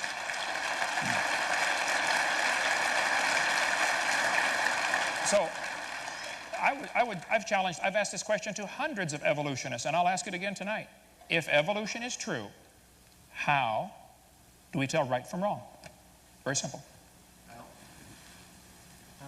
In case, hello, you with me? Okay. In case I haven't mentioned yet, I do not believe in evolution. I'm just a person who believes that God's creation timeline took longer than 6 literal days. This issue is important to me because there are people like Michael Shermer. There's a world out there who are struggling. I don't want to typify you. I don't want to typify him as a struggling person, but I just want to say that there are people out there who are looking for an answer. I might as well mention that I also started out, first of all, I started out like Michael Shermer, an evolutionist. I then became a theistic evolution because I thought, well, the Genesis 1 record really seems to corroborate with the evolutionary evidence.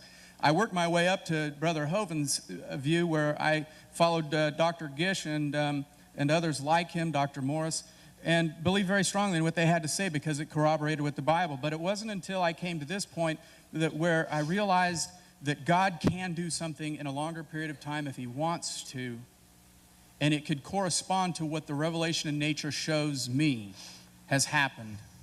That I believe that both of my belief in God and my understanding of science became real to me. And that has to happen, because if you throw out one half of it and say, well, nature just lied to us. Everybody seems to think that it's 17 billion years, but it's really not. We know the Bible is true. I know the Bible is true. I know that nature said something reliable too. It says in Psalm 19, the heavens declare the glory of God. The skies proclaim the work of his hands. Day after day they pour forth speech. Night after night they display knowledge. There is no speech or language where their voice is not heard. Their voice goes out into all the earth. Their words to the end of the world. It transcends language. It sits out there. You go out tonight, when you leave here, if you wonder if God can communicate, and you look up at the skies and you watch what he's stretched out before you, it's from God. Michael?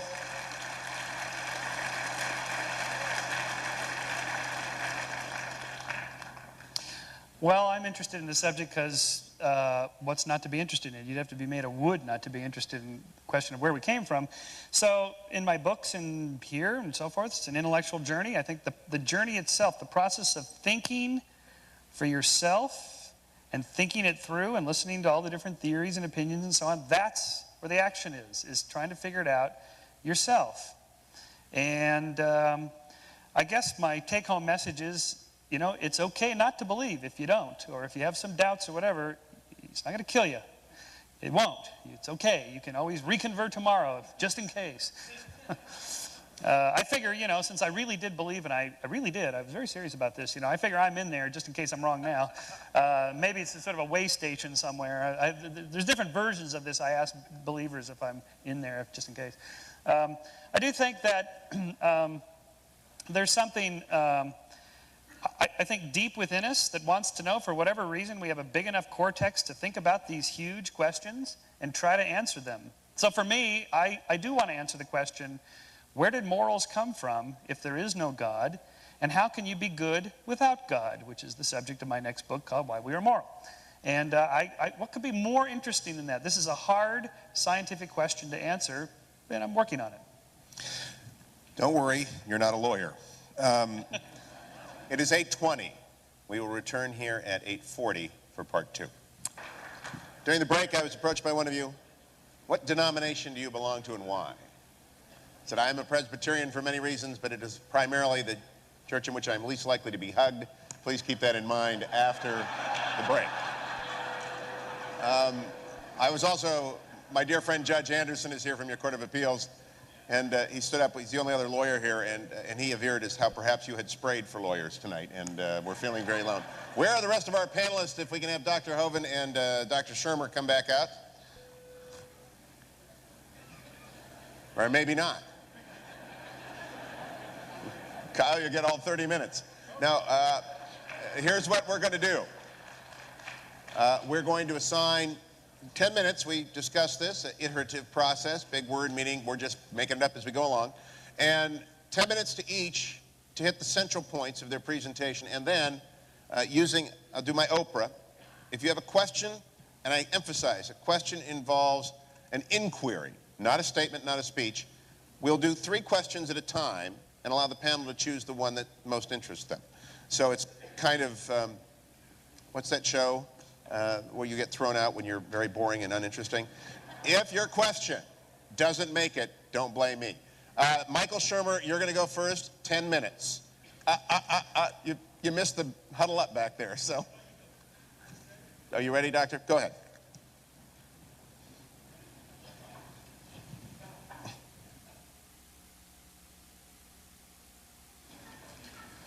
There, did I get it on? Okay. All right, yes, sir. Well, these could go forever. Let me just share with you a few of the things that are typically used to support the evolution theory and how they've simply been proven wrong. It was mentioned tonight, I didn't get time to type, I type about 9 words a minute, so I didn't get time to get it down, but about there's evidence for this evolution that, that we have evolved from some other type of creature. All the evidence that I'm aware of, and I taught biology for 15 years, all the evidence that's used to support this theory has been proven wrong. And I think these lies ought to be torn out of our textbook, okay? If you have evidence for your theory, show me, okay? Now, this textbook says the humans have an appendix that is vestigial. You don't need it anymore. Well, that's simply a lie. You need your appendix as part of your immune system. Now, if your appendix is taken out, you can still live, but you got a much better chance of getting quite a few diseases, okay? The appendix is part of the immune system, and the fact that you can live without it is meaningless. You can live without both your legs and both your arms and both your eyes and both your ears also. Okay, that doesn't prove you don't need it. When you take it out, you got a better chance of getting all sorts of diseases. We covered that in video 4. This textbook says the whale has a vestigial pelvis. Many organisms retain traces of their evolutionary history. For example, the whale retains pelvic and leg bones as useless vestiges. This is a lie. Andrew Carnegie founded the group called the National Center for Science Education. He was a strong believer in evolution, and he applied it to the business world. The strongest survive. You wipe out the competition. Andrew Carnegie funded the National Center for Science Education. National Center, yeah, all 4 of them in this little storefront building, the National Center. They say, Bossy evolved to blowhole. The whale evolved from a cow. That's what they teach. This one says, whales have a vestigial pelvis and leg bone that serve no purpose. Whales have hind limb bones that have no function. Just imagine whales walking around, it's true. Well, these are the bones they're talking about right there. Just imagine the whale walking around. The whale's pelvis has no apparent function. This is in textbooks all over the world, okay? The whale's pelvis is evidence of its evolution from 4-legged land-dwelling mammals. This is simply a lie, okay? Those little bones hold certain muscles that allow the whales to reproduce. This has nothing to do with the whale walking on land. It has to do with getting more baby whales. Tear that page out of the book, please. I have in my museum in Pensacola, Florida, a 15.5-foot skin from an albino python. Down at the south end of that python, you'll see it has 2 little tiny claws, one here and one here. These claws are attached to little tiny bones. They go up inside the snake's body. 15.5-foot snake with bones about 2.5 inches long. This textbook says this python has reduced hind legs, rudimentary hind legs of a python snake. This is baloney, okay? Those little claws are part of the snake's mating apparatus. They don't have any arms. They can't hang on. They don't have a voice box. They can't say, scoot over, honey. This has nothing to do. This one says, humans have a tailbone that is of no apparent use. I did a debate in North Alabama against the president of the North Alabama Atheist Association. He said, we've got proof for evolution. Humans have a tailbone they no longer need. I said, Mr. Patterson, I taught biology and anatomy. I happen to know there are 9 little muscles that attach to the tailbone, without which you cannot perform some valuable functions. I won't tell you what they all are, but trust me, you need those muscles. I said, now, if you think the tailbone is vestigial, then I will pay to have yours removed. Bend over. This textbook says, the coccyx is a small bone at the end of the human vertebral column. It has no present function and is thought to be the remainder of bones that once occupied the long tail of a tree-living ancestor. This is a lie, okay? You could use a tailbone if you had one. Okay, the tailbone is not vestigial. There are no vestigial organs, and if there were, that would be the opposite of evolution. That's losing, not gaining. This textbook says humans evolved from an ape-like ancestor. Every one of these along the way has been proven wrong. And once again, even if you could find fossils that we couldn't prove what they were, that wouldn't be evidence for evolution. You don't know those bones had any kids. So what about these cavemen? I mean, can an ape-like creature turn to a human? World's most wanted caveman. We could spend 6 days on this one. Every one of the so-called cavemen has been proven wrong. They're simply not correct, and they should be taken out of the book. This 2001 textbook says, the horse evolved from a four-toed ancestor. This has been proven wrong years ago. Back in 1950, G.G. Simpson said, he was a famous evolutionist, many examples such as the evolution of the horse family have been unintentionally falsified. The early classical evolutionary tree of the horse was all wrong. 1951, this has been proven wrong 50 years ago. Get that out of the book, okay? It's not true. He said it never happened in nature. Similar, humans and fish embryos resemble each other because humans and fish share a common ancestor. This idea that the human has gill slits is taught in textbooks all over the world. Let's see, the presence of fish-like structures shows that these animals have evolved from fish and share the basic pattern of fish development. Said it has gills like a fish. This is used in textbooks all over. Those are not gill slits. Those folds of skin develop into bones in the ear and glands in the throat. They never have anything to do with breathing. I've seen people with 5 or 6 chins and they cannot breathe through any of them but the top one, okay?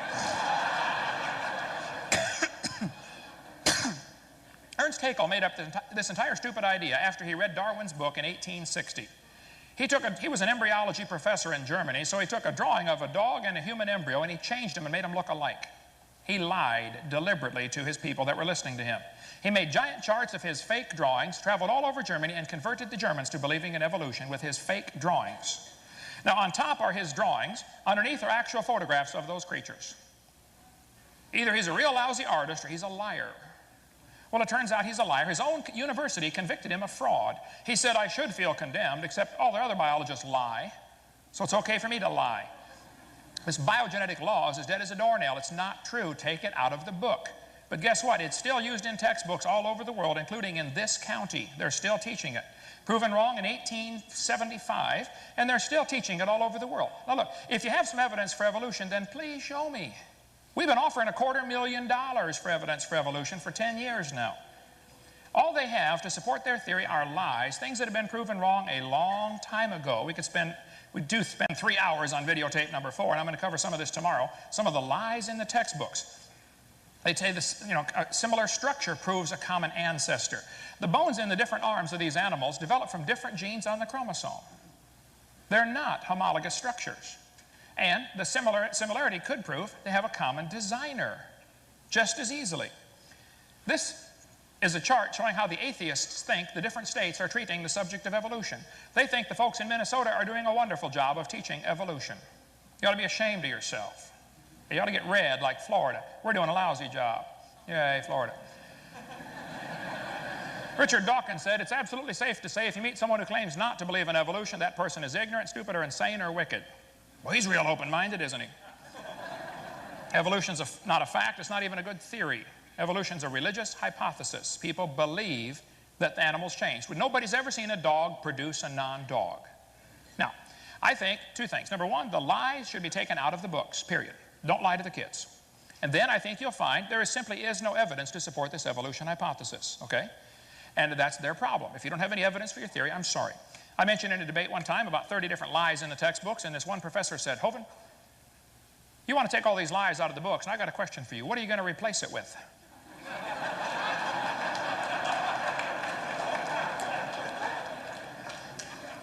I was speaking at the University of West Florida, my hometown, just about a year ago.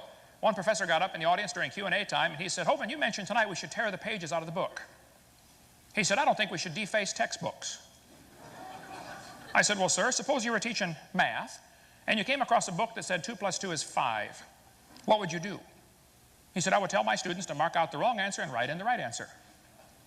You would deface a textbook? I said, now, sir, since you do teach biology, suppose you come across a book that says the embryo has gill slits or the tailbone is vestigial. What are you going to do? He said, nothing. I said, you're not going to tell the kids that's been proven wrong years ago? He said, no. I said, then you, sir, are a hypocrite, and the folks in this state ought to help you get an honest job picking peaches or changing tires, but you got no business using tax dollars to spread your lies on these kids coming to your class.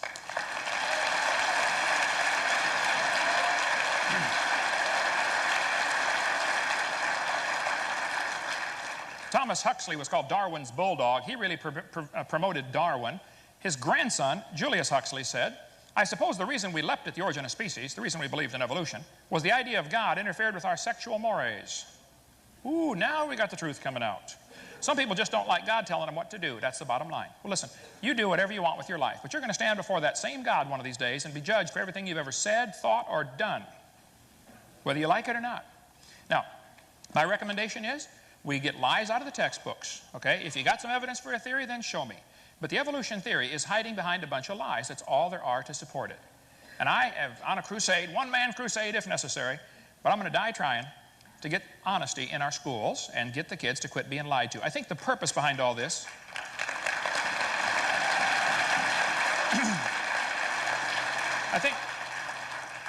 I think that there's really a spiritual battle at a much higher plane. This is not a science battle. There's no scientific evidence for evolution, and there's no scientific evidence against the Bible. This is a spiritual battle. You ought to get involved. Thank you.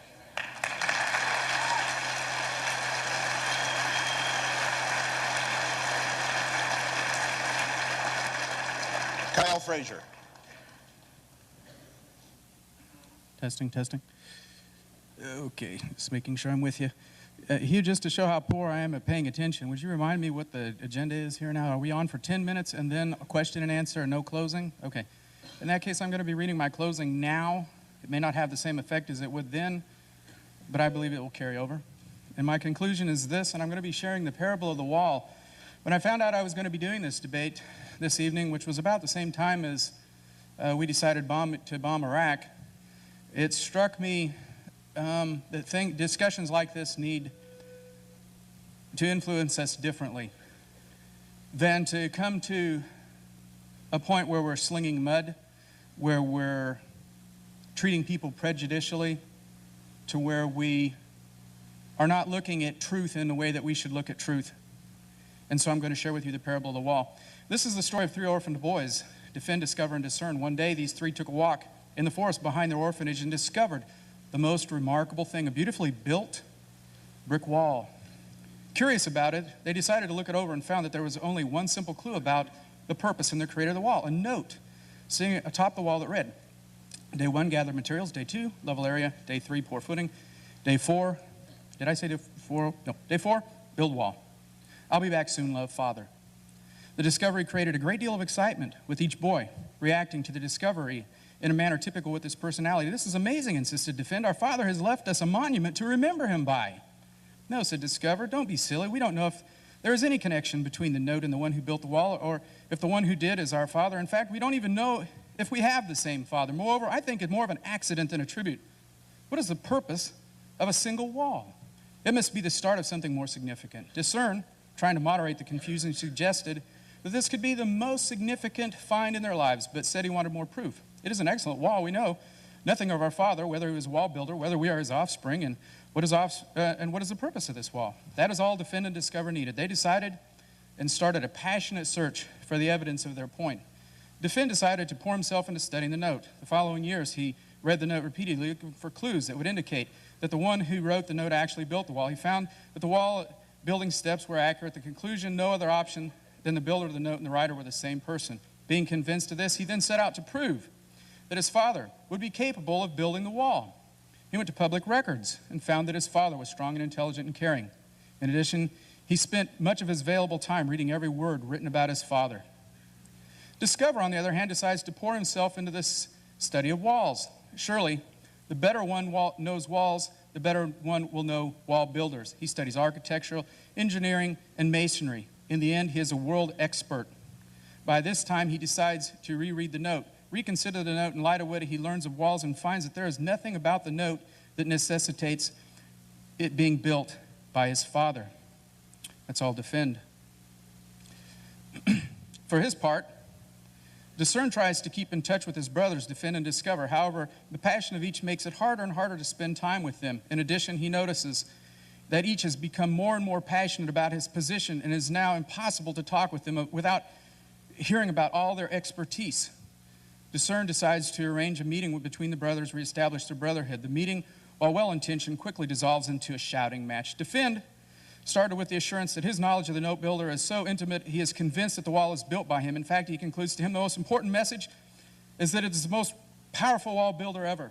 Discover followed with the details about information about walls. Walls are wonderful, he agreed, and nothing about this particular wall says that it had to be made by the Father. To me, the most important thing is that given enough time, practically anyone could have built this wall. Ridiculous, retorts Defend. Fathers as skilled as ours could not only build a wall of perfect, but made it in 4 days, just like the note said. He is not a typical father, and this is no typical wall. My father and your father are clearly not the same. Discerned, thinking he can find blind spots in each brother, tries to build a bridge, saying, perhaps each of you were not so close to what the others learned, you might find common ground, but quickly finds neither brother respects his attempt at neutrality. Defend claims he is ignorant of the Father, and Discern claims he is ignorant about walls. Sadly, the brothers part ways and remain distant for the years to follow. I'm sorry I'm having to read this. This is really only the second time I've gone over this since I wrote it, so please be patient with me. Amazingly, one day, each receives a letter from the trustee of the father's estate. The father has been discovered. He will be reading of the will. Each of the boys is an heir. They gather at the attorney's office and in the excitement of the moment forget their differences. They embrace and apologize for being so distant. After all, if they are heirs, they are brothers too. At the appropriate time, the trustee opens the letter and slowly reads. To my 3 sons, Defend, Discover, and Discern, I leave all my earthly possessions.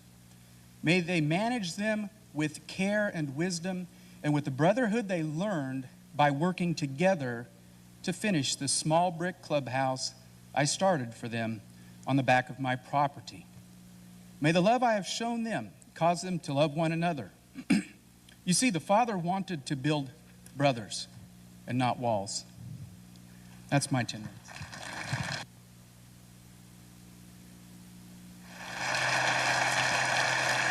Thank you, Kyle. Michael, 10 minutes is what we agreed when you were at front. 10 minutes.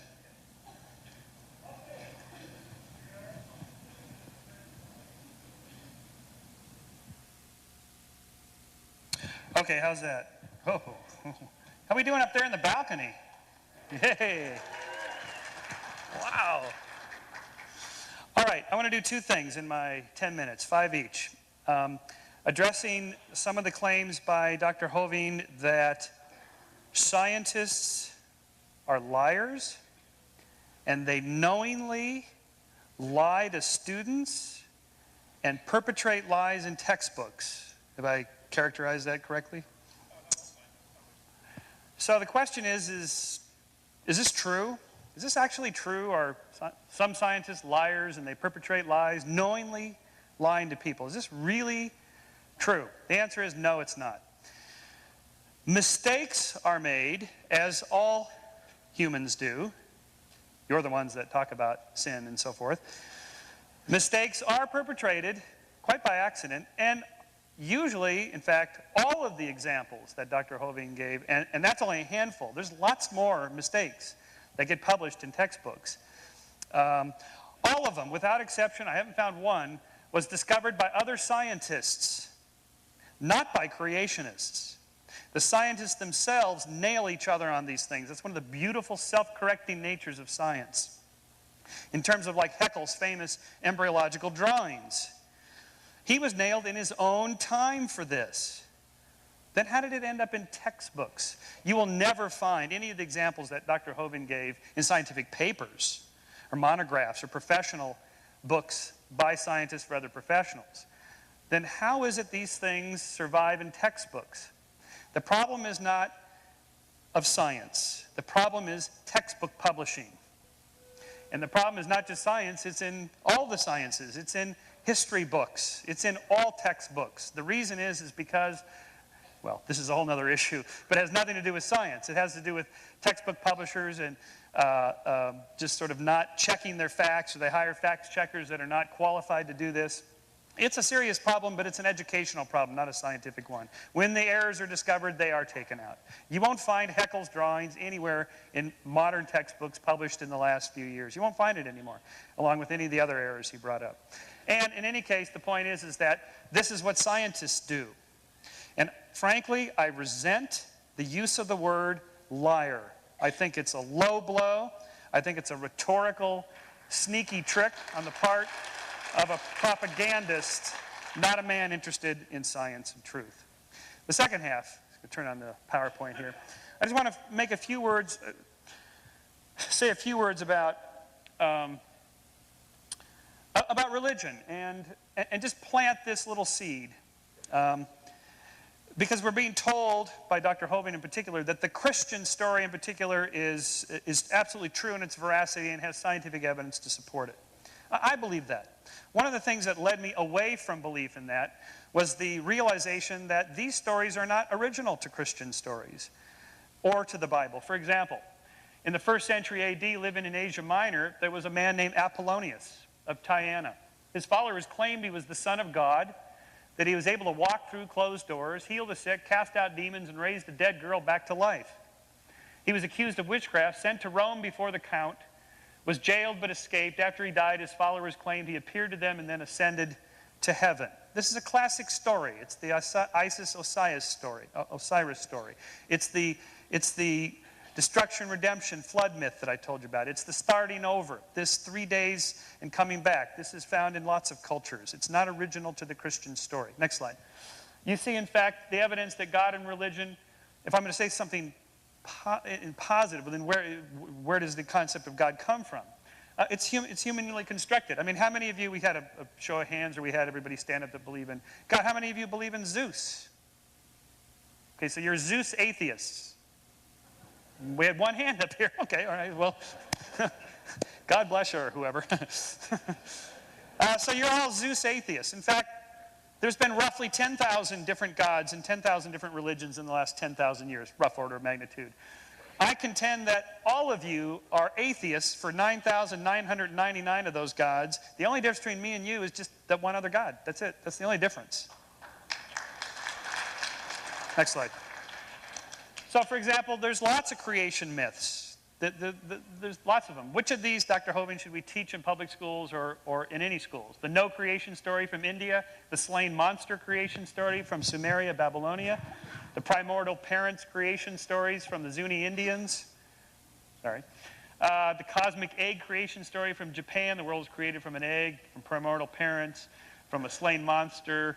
The spoken edict creation story from the Mayans, Egyptians, and Hebrews. The world sprang into being at the command of a God. This one's yours. The sea creation stories. The world was created out of the sea or water, oceans, lakes, something like that. Next slide. In fact, flood myths are culturally constructed. We know over the last roughly 2,000 to 1,800 years before Christ, the famous Babylonian Epic of Gilgamesh. This predates the Noachian flood story. Flood stories are common to cultures that live on bodies of water that flood. Now, does this make your flood story false? My contention is that to ask whether the flood actually happened or not is to miss the point of the story. You missed the point. All these stories, the point isn't whether they're true or not. The point is, what's the message behind it? So I would suggest you read the Bible in a different way. What are these stories trying to tell us? Really geological scientific knowledge? Really? Is that what they're trying to tell us? Or might there be something a little deeper in the message? Let's go to the next slide. There is evidence, in fact, that from brain research that you can stimulate certain parts of the brain. People hear the voice of God. They see God. They hear angels. They talk to angels. You can stimulate different parts of the body. They have out-of-body experiences, near-death experiences. So the belief in God, the construction of religion, is social, cultural, psychological, and so forth. This doesn't mean it's absolutely not true. Maybe there's people that do this research that are believers claim that this is God's way of communicating with us. Okay, maybe. But let's not just be simplistic and say it's black and white, these people are liars, and we're right. The real story is more subtle, more sophisticated, and more complex than that. And I would ask you to think for yourself, do a little reading, do a little expansion of your thinking along these lines, and see what else is out there. Thank you.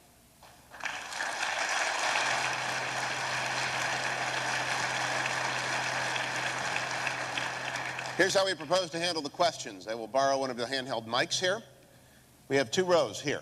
And please come and form up if you have a question for our panel. And as I said, we will take 3 questions at a time and allow our individuals to do. I also agree with Michael, especially for the young people here. You must do your reading, especially Josephus and Tacitus, as the Romans recorded that there was a man named Jesus, and he was crucified in 33 AD. I just want to make sure that we do not confuse the myth of Gilgamesh with that. Just a little history, just a little history. Just the facts. Yeah, 3 in a row. Moderator, you're the moderator. You're not supposed to join in against me. I already have 3,000 people against me, Hugh. You're supposed to be neutral. I just like to bring No. Just a question, no statements. One quick statement, Dr. Sherman, I am on your side. Okay. Quick question. Your statement about 10,000 gods over the 10,000 years. Yeah, it's probably more than that, but probably pretty well proves the point that there is the one true God, because there's 6 billion of us who believe in him. But where is the body of Christ? We had the Jews and the Romans both that had an interest in keeping it in the grave. It's not there. Okay, good question. Let's get 3 in a row. 3 questions, sorry. Judge? Can you assess the present state of scientific evidence relative to carbon dating and other methods of determining passage of time? And the third?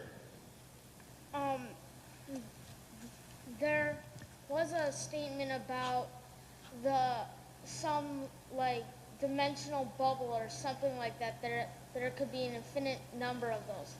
Well, if there is a dimensional bubble, what's beyond that? And if there is something, what's beyond that? Dr. Hovind, respond to any or all of those 3 that you would like.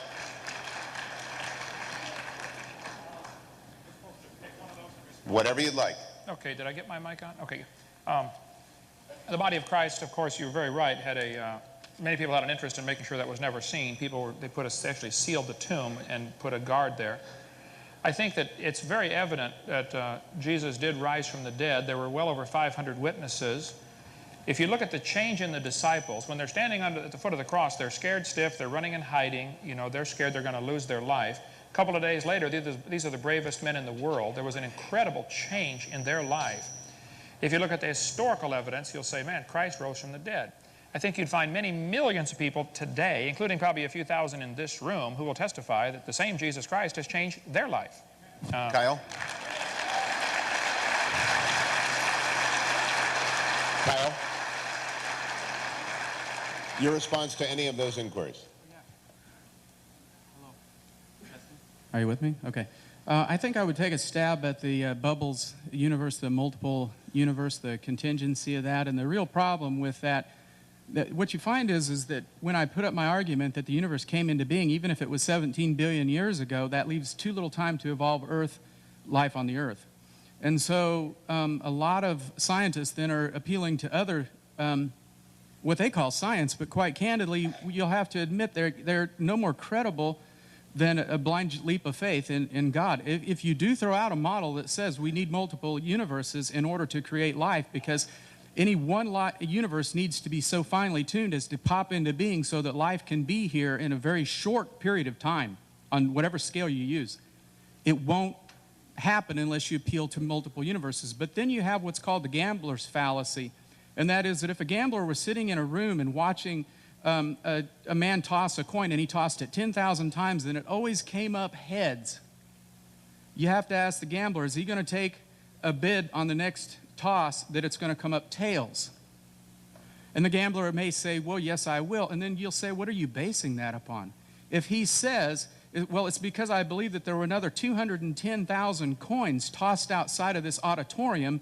They had something different than these, and these all came up heads. I'm betting that puppy's going to come up tails. He's betting on a lot of different odds, and that's the problem with appealing to bubble universes, additional universes coming into being. Michael, your choice of comments. Are we on here yet? Okay, I think is this the young man here that asked the question? No, he sat down. It's a great question. It's, gosh, if my 11-year-old asked that, this would be wonderful. Your brain is engaged. Because that is one of the hard problems. But the problem exists whether you have one universe expanding or multiple universes or even if there's a God. You just simply ask, well, what's beyond that? And we have the capacity to ask that, but we can't really answer it because in a way, the universe, when it's expanding, when the universe began and it's expanding, it's not expanding into anything. It is the space and time as it expands. It is everything. You can't even ask the question. It's like asking what's north of the North Pole. It's a nonsensical question. It's unfortunate, but it's true it's true if you're a theist too. What's beyond God? Who made God? These are infinite kind of questions that we can't really ask. And on the Christ body thing, and people, gave their lives. I'm always amazed by this argument that the Christians use. I mean, look at Marshall Applewhite. He convinced 39 hardcore disciples to take their lives to go to the UFO behind Jupiter by committing suicide. Jim Jones got 900 people to kill themselves, and so on. Followers do this. They're true believers. That's Michael, what true believers do. Carbon dating? The carbon dating was the... there are error bars in the carbon dating. It varies maybe about 10 to 12% on any given date, but it's fairly accurate. They've gotten much better at it now. You can use smaller samples. It's pretty accurate. Dr. Hovind? On carbon dating? Carbon dating. I think it's ridiculous. I think it was invented in 1950 with Willard Libby, University of Chicago, got a Nobel Prize for it, moved on to Stanford University. Way before that, in 1830, the geologic column was developed. Really, the way they tell the age of things is by which position they are in the geologic column. They date the fossils by which layer they come from. Then they turn around and date the layers by which type of fossils are found in them. Circular reasoning. We'll cover that tomorrow in the seminar if you want to come. All right, good enough. 3 questions. Question mostly for Mr. Shermer, but for all three. What is your greatest motivation for being here, and what do you fear if you wouldn't have shown up today? Okay. Me? Yeah. I think I'm particularly for Dr. Hovind, but the question I have is if the flood, the cataclysm in 40 days and 40 nights, if during that time he's going to put the trilobites up in Sedona and he's going to carve the Grand Canyon, did he do this to confuse us? Good question.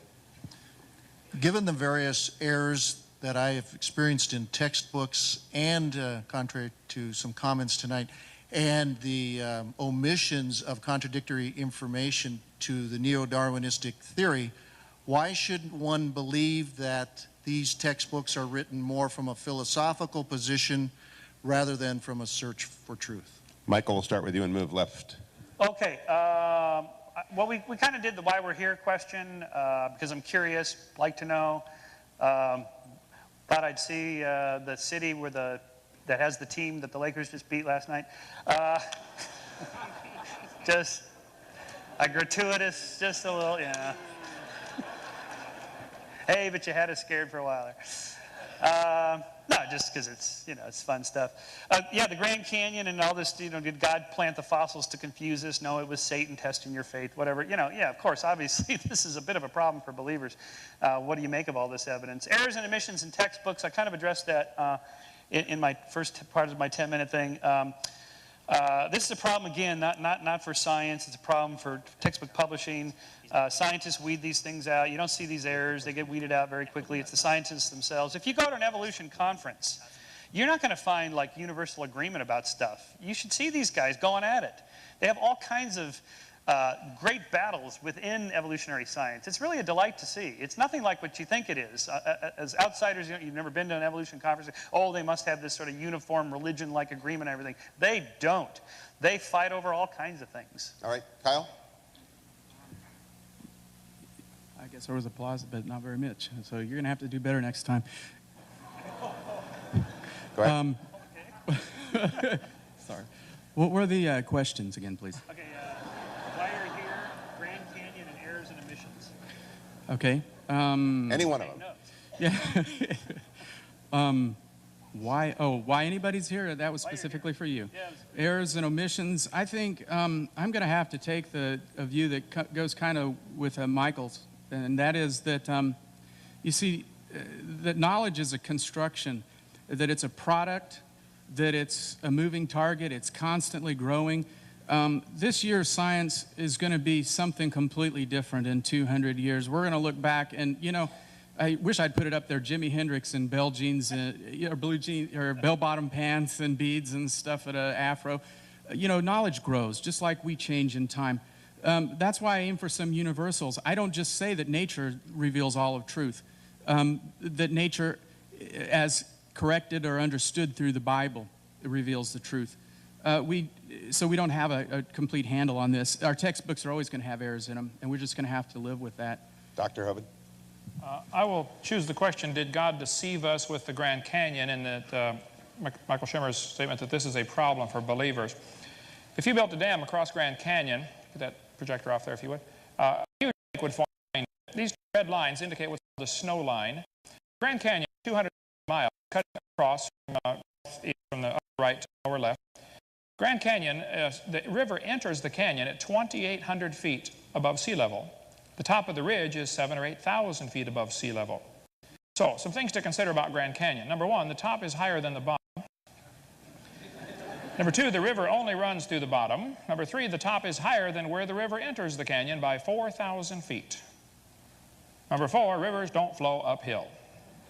There is no possible way that river made that canyon. Grand Canyon is quite obviously a washed-out spillway from a couple of big lakes called Grand Lake and Hopi Lake. The lakes are gone. The beach is still there. No, God didn't deceive us. I think He left behind incredible evidence that there was a flood, which indicates He judged this world, and He's going to judge it again, whether you like it or not. Thank you, Doctor.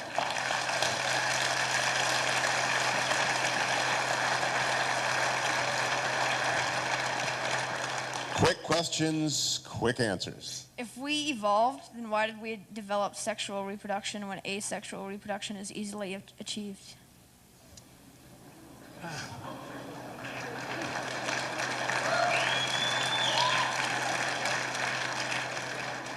Dr. Sherman, I appreciate you explaining that just because we don't find a natural explanation to things, that doesn't mean that there's a divine explanation.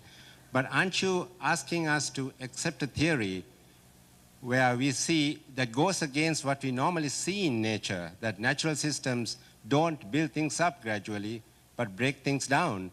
And in addition, we don't have one example, if it did happen, we don't have one example of an organism or an organ or even an organelle of how it formed in a step-by-step fashion. Very good. Third one. Dr. Shermer, if you want us to look at the Bible in a different way and see the meaning behind the story, tell me, what do you think is the meaning behind Jesus when He says, I am the way and the truth and the life. No man comes to the Father but by me. All right, we'll start with Dr. Shermer. Move to the left again. Okay.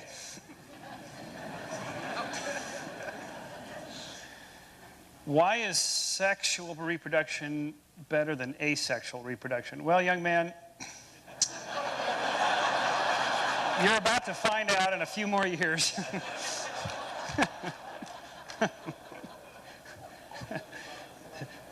There's more jokes in there somewhere. I think there was some crusty old biology professor who asked his students who invented asexual reproduction. They said, your wife. And anyway, it's... We'll be here all week. It's a simple explanation in the sense that sexual reproduction produces variation and natural selection operates on variation. That's what generates change in biology. In terms of natural, second law of thermodynamics, things run down in nature. How is it you guys can say things get more complex? Because you put energy into the system. The sun generates energy into the system that creates complex systems out of simple systems and so on. You put the burger in the microwave, it heats up and that kind of thing. As for what Jesus meant when He said, I am the way and the truth and the life, and so forth, well, He meant that He is the Savior. He meant that He is the guy you should follow. That's what all proselytizers do. That's what all cult leaders do. They have to do that. That's what they do. Kyle? The difference between a religion and a cult is about 100 years.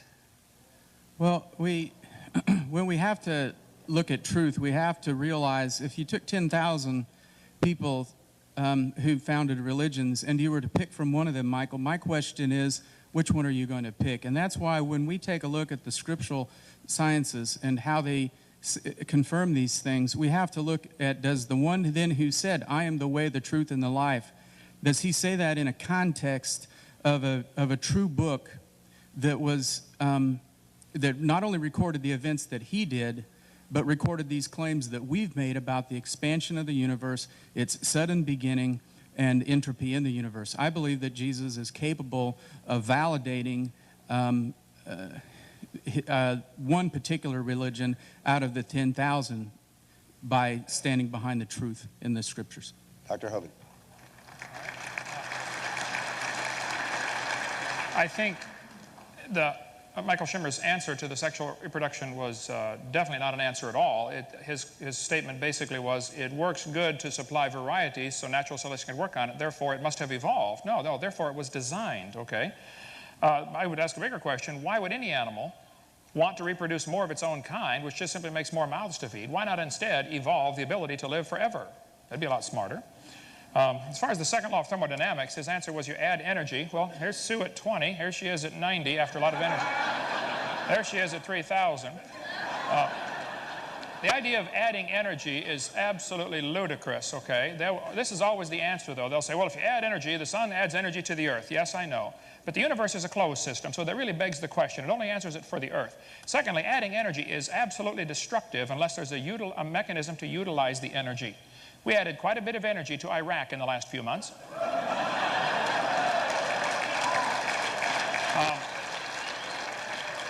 The Japanese added energy to Pearl Harbor. We added energy to a couple of their cities. Didn't organize a thing, okay?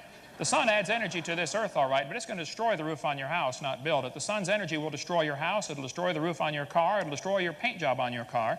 The sun's energy is destructive to everything except chlorophyll, which is an extremely complex molecule. So the same sun's energy shines on the other planets and doesn't build anything there.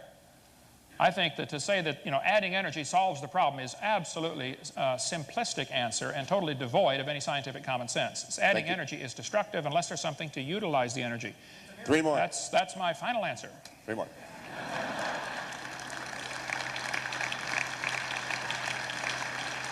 If God didn't create the world by his knowledge, then where did things learn to do what they do?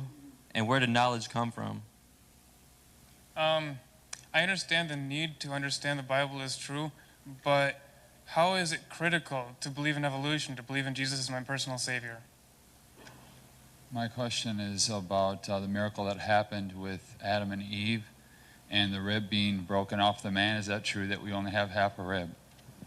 Dr. Hovind, let's start with you and move to the right this time. Okay.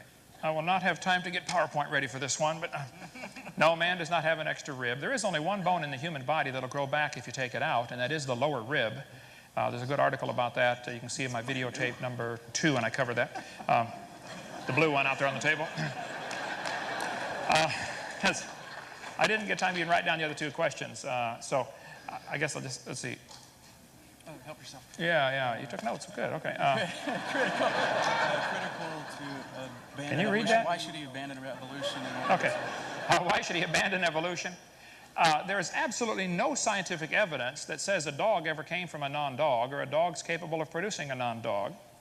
There's no evidence for evolution at all. So why on earth would you compromise a perfectly good Bible which has never been proven wrong with a dumb theory that's never been proven right? All right, leave it alone.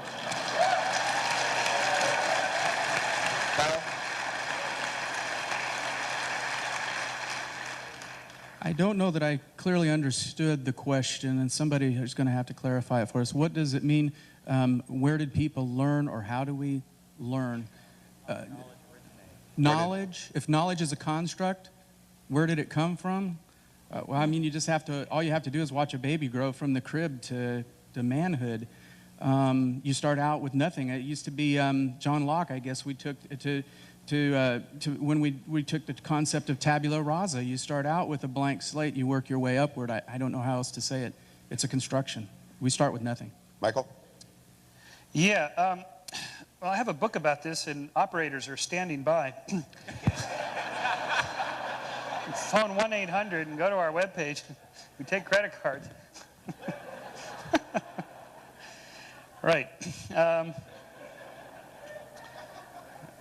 Probably the less I say about Adam and Eve, the better. I think the knowledge learning question is an interesting one. We're not a blank slate. We're not born. We do have a human nature. I'm sorry. We're not born with knowledge. We don't completely learn all our knowledge. It's both. We're not a blank slate.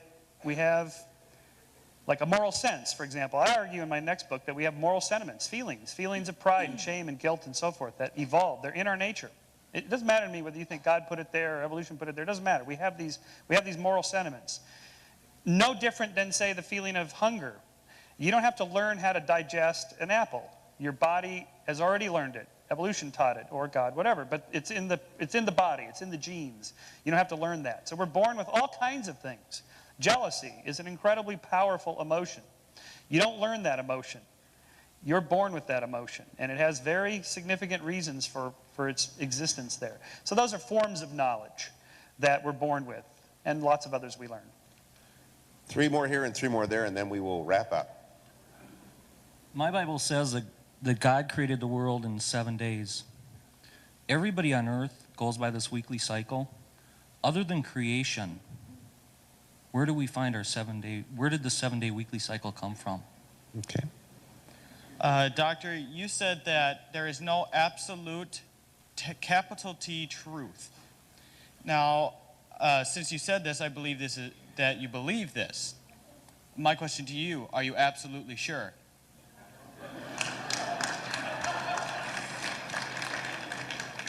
This is a pretty simple question, but what time frame did dinosaurs exist, and is there any evidence for that in the Bible? Dr. Hovind to the right. Okay, Mr. Schimmer's statement about operators standing by is obviously me referring to my tapes out there. I'd like to point out.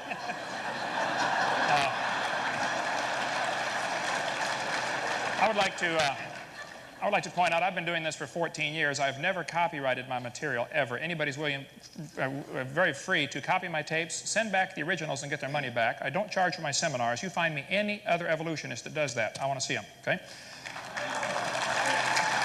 Now, where'd the 7-day week come from? I think the only answer is God created it in 6 days and he rested 1. I don't see any other answer to that. As far as dinosaurs, before the flood came, the Bible teaches that people used to live to be 900 years old. It's a simple biological fact that reptiles never stop growing. I think dinosaurs were giant reptiles that lived with Adam and Eve in the Garden of Eden.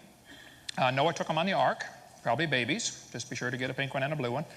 And then after the flood, people killed them, most of them. They were called dragons through most of history. The word dinosaur wasn't even made up till 1841. So for most of history, they're called dragons, and people killed them. And I think there could be a few stragglers still alive today, like Loch Ness Monster and the one that washed up in California. And you can see my video number 3 and get all that. Thank you. Kyle.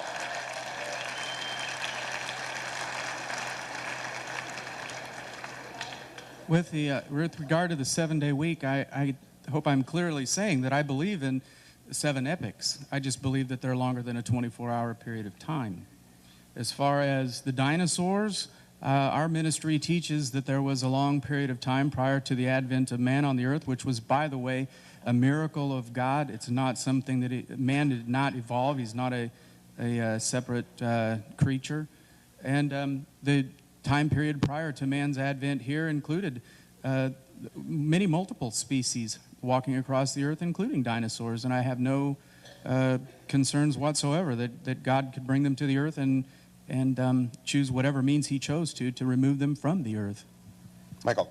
Yeah, there's nothing particularly special about 7-day weeks or 7-day cycles or whatever. There's lots and lots of versions of weeks throughout the last 6,000 years of recorded history. There's nothing sacred or special about 7 days. There's no 7-day biological cycle, for example. There's a 30-day, but I don't think that's biblical. Maybe it is. Am I certain that there are no certainties? Well, I'm not sure about that.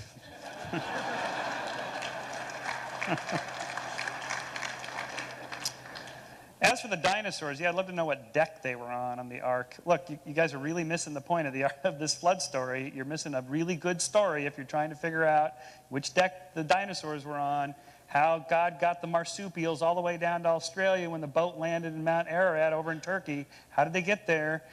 You know, you're missing the point of that story. Go back and read it again. It's not about factual biology. It's about something else. All right, the last 3.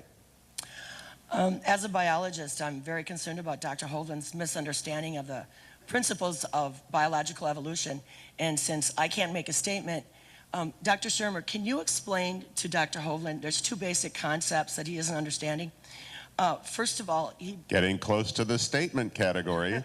Okay, well, first of all, can you explain that mutation is not about getting better, it's about being advantageous to a changing environment. And from that, survival of the fittest is not what we're talking about. It's survival to reproduce. That would work for Jeopardy. That did. Okay. I wanted to thank the doctors for a great discussion. My question is for Dr. Hovind about the flood. You adhere to a literal time scale of 2400 BC for the flood, and yet we have secular history that shows major civilizations and languages before that, when the Tower of Babel had to happen after the flood in about 2100 BC, I think you adhere to. But we have cuneiform and hieroglyphics before that. How do you explain the discrepancy between the flood story and the secular history? And you get the Hi. I was hoping for a little bit more of an argument from, or hoping to hear more from old world creation. And I was wondering if you could comment on the scripture that says one day to God is like 1,000 years to man. Let's start with Kyle, go to Michael, and finish with Dr. Hovind. I think that does show us that to God, the time really isn't as significant of an issue. I think it also shows, you could even work that argument even further and say, well, which 24-hour day did God use? Because our time, 24 hours today, isn't the same as it was 7,000 years ago even. The rotation, the spin of the earth is going shorter. And so I also used to wonder, when I first started into this process of moving into the old earth paradigm, I used to think, well, what was it about light and day that caused God to need to be on some sort of a clock? I mean, and what if I mean, God forbid, if you'll excuse the expression, but what if he was off schedule? Would he have to, because it, after all, does imply that creation was a work, and after all, why did he rest at the end of it? And I know that this sounds a little bit crazy, and I don't want to throw it out to you as heresy, because it would be heresy if I said God was diminished in some way by what he did. What I want to say, in fact, is why is it that we have to be so bound up in the clock, day and night, hours, as if God should have been subscribing to that particular time period, as if it makes it more instantaneous, more magical, and more mystical. When I think we can say whether he took it in 10 billion years or whether he did it in 5 minutes, all of what we see around us is an incredibly wonderful creation and couldn't have come about one iota of it by chance. Michael?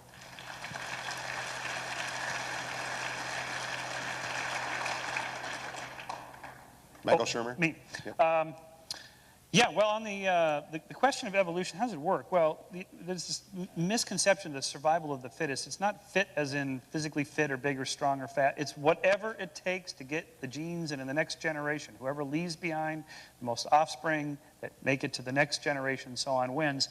There are examples of this. A species, Dr. Hovind said, we don't know what a species is, and we can define a species. A species is a group of actually or potentially interbreeding natural populations reproductively isolated from other such populations. Whatever it takes to reproductively isolate two populations, a mountain range, a hotel chain, an aqueduct, an ocean, a river, whatever, they get separated. Through mutation, they change a little bit. Through natural selection, they change, variation, sex, and so on. Then if they get back, the river dries up and the populations overlap again. If they've changed too much, they can't interbreed anymore. They are now, by definition, separate species. That is the origin of species right there. We have observed it lots of times in our own lifetime. In the late 1800s, Australian wallabies were introduced into Hawaii. Now the Hawaiian wallabies can no longer interbreed, because they've tried, with Australian wallabies, because they've changed too much. New species. That's an example of evolution at work right there. Dr. Hovind? There's still wallabies. That doesn't prove they came from a rock. All right. I don't know. We're going to leave a lot of questions hanging here, which these things always do, okay? As far as marsupials to Australia, that's not a problem. The marsupials are less aggressive than most other mammals, and they would always be at the leading edge of the migration fringe. They're always pushed out of their territory by the more aggressive animals. And as the waters rising after the flood was over, the ice caps are melting. We covered all that in video number 6, by the way. They ended up trapped in Australia. That's not a problem at all. It beats the idea that marsupials came from a rock 4.6 billion years ago. As far as the biology, I think I do understand biology, and I resent you saying that I don't understand that. I think most people here do clearly understand the mechanisms proposed for evolution, and they simply have rejected it because it's devoid of scientific evidence. That statement smacked of a little bit of, hey, I'm smart because I believe it, and you folks are all dumb because you don't believe in it, and I would resent that very much, okay? Secondly, as far as a day as being 1,000 years, I think there are two references, Psalms 90 verse 4 and 2 Peter 3, where it talks about a day as 1,000 years and 1,000 years as a day. Neither of those verses are talking about the creation, number one, and both of them say 1,000, not million or billion. So how on earth you get 17 billion out of those verses, I don't know, okay? And as far as limiting God, I'm not the one who limits God. The idea, I think you're stuck on this idea that the earth is 17, the universe is 17 billion years old, and we have to make the Bible say that somehow. You're the one limiting God. It's the silly evolution theory that's the current vogue. And if everybody would just come to my seminar, we would get them all straightened out on that.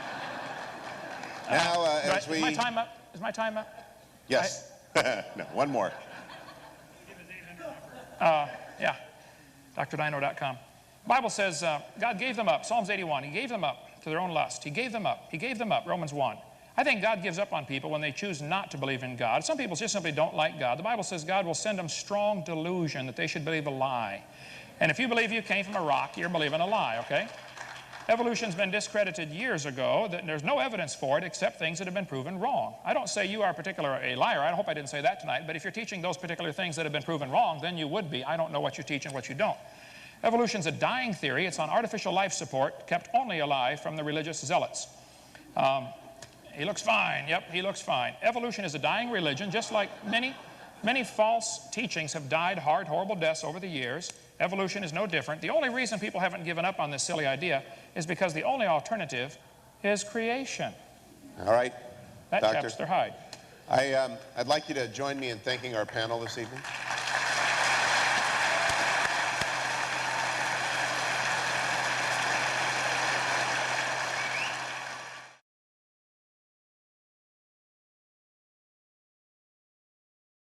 Heresy if I said God was diminished in some way by what he did. What I want to say, in fact, is why is it that we have to be so bound up in the clock, day and night, hours, as if God should have been subscribing to that particular time period, as if it makes it more instantaneous, more magical, and more mystical. When I think we can say whether he took it in 10 billion years or whether he did it in 5 minutes, all of what we see around us is an incredibly wonderful creation and couldn't have come about one iota of it by chance. Michael?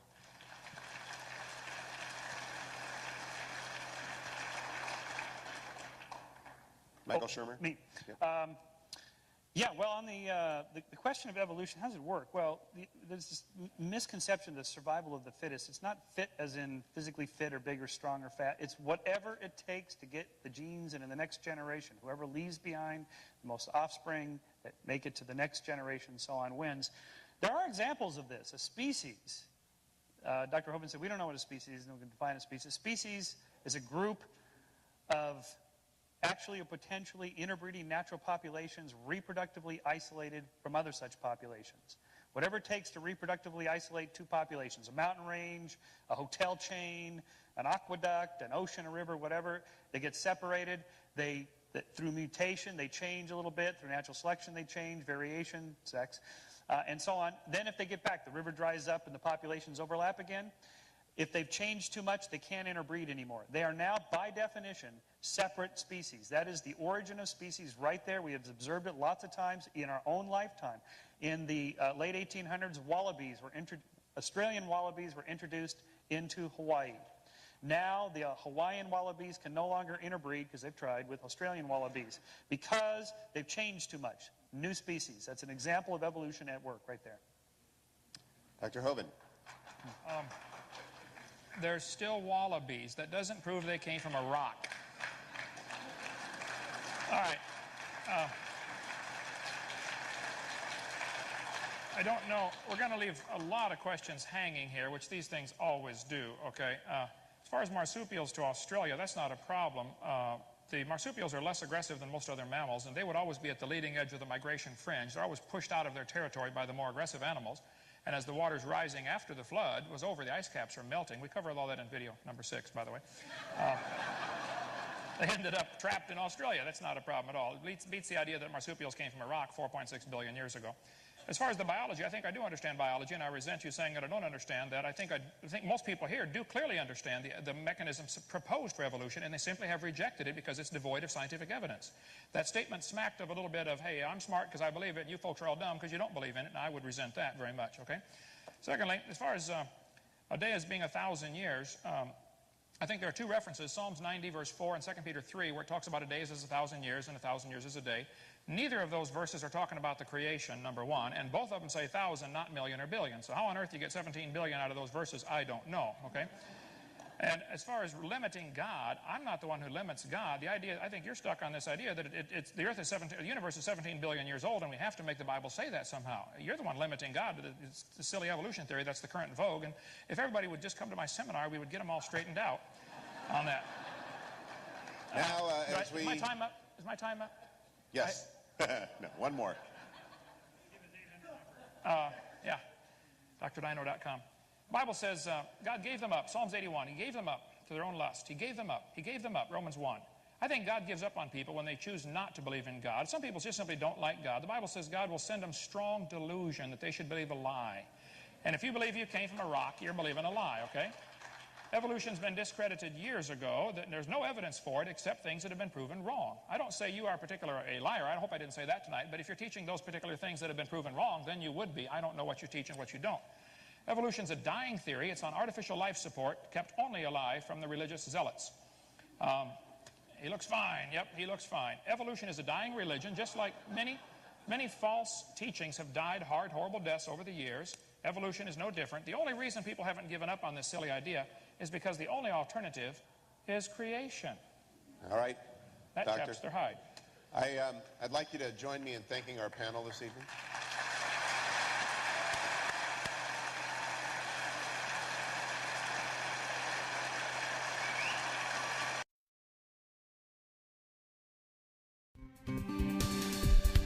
Do you want to know more about how to combat the godless theory of evolution? Creation Science Evangelism offers 4 great tools that help strengthen the faith of believers and win the lost to Christ. After 15 years of teaching high school science, Dr. Hovind began Creation Science Evangelism in 1989. We are a ministry that is dedicated to providing tools which will help you combat the evolution philosophy that is destroying the faith of millions every year. The first tool Creation Science offers is their powerful, life-changing video series. Over the last 12 years, well over 1 million videotapes of Dr. Hovind's seminar have circled the globe. They are reaping a harvest of souls for the kingdom of Christ, as well as helping restore the faith of many thousands confused by the evolution propaganda to which they've been subjected. These videos are available in English, Russian, French, Spanish, Japanese, and sign language. The Age of the Earth, first of the 7-part series, teaches that God created the universe about 6,000 years ago in 6 literal days. Could this be true? Can it be scientifically proven that the Earth is not billions of years old?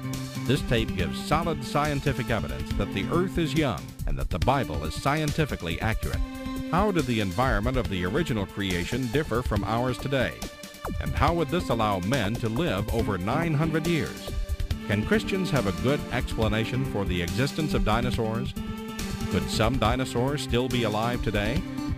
These and many more questions are covered in the 2nd and 3rd part of the series. Evolution has permeated public school textbooks with false and fraudulent information. This video exposes nearly 30 lies commonly found in textbooks. Every public school student, teacher, and school board member needs to watch part 4 of this series. Find out if you have been lied to in your textbooks.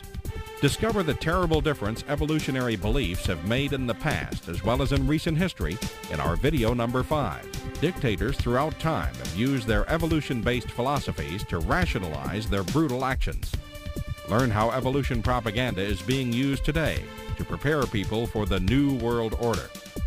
This is just a taste of all the information the 17-hour seminar series has to offer.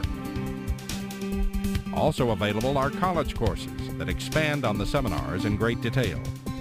For those who can handle a more confrontational atmosphere, our debate series is just for you. I said, now, Mr. Patterson, if you think the tailbone is vestigial, I, Kent Hovind, will pay to have yours removed. Dr. Hovind has debated a wide range of atheists and evolutionists all over the country, and you're sure to find these 12 debates very exciting. These would be perfect to present to that scientifically minded person who likes to argue their point. Our topical series includes exciting topics like why evolution is stupid, public school presentation, children's video about dinosaurs, the Bible and health, Leviathan, the fire-breathing dragon, and many more. Creation Science also offers a variety of visuals, like the longevity chart, which presents the entire lineage of Adam to Joseph as given in Genesis. It's exciting to see exactly how many generations were alive at the same time. Hundreds of books on a variety of subjects, videos on incredible creatures that defy evolution, t-shirts, fossils, and more. Make Creation Science Evangelism the one-stop shopping center for your creation material needs. Our two websites, www.drdino.com and www.dinosauradventureland.com, provide our second tool for evangelism. DrDino.com is packed with lots of information, from charts and graphs to articles and frequently asked questions. This is also where you will find more information on all of the products CSE has to offer. Dinosauradventureland.com is great for the kids. They can play lots of fun games and see unusual rides and activities located at Dinosaur Adventureland in Pensacola, Florida. Thousands visit our sites regularly to gain insight into God's creation. The third tool available to you is the live seminars conducted by Dr. Hovind and his son Eric.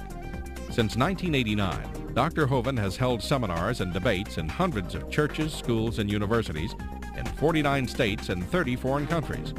His fast-paced, illustrated seminars cover diverse topics, such as evidence for a young Earth, how long Adam lived, dinosaurs living with man, where races came from, radiometric dating, and much more. Our fourth tool is the new, exciting Dinosaur Adventureland. Many thousands have come from all across America to visit our museum, creation bookstore, science center, and theme park, where God gets the glory for science. Our unusual swings, rides, and activities each have a science lesson as well as a spiritual lesson. Captivate everyone from age 4 to 94.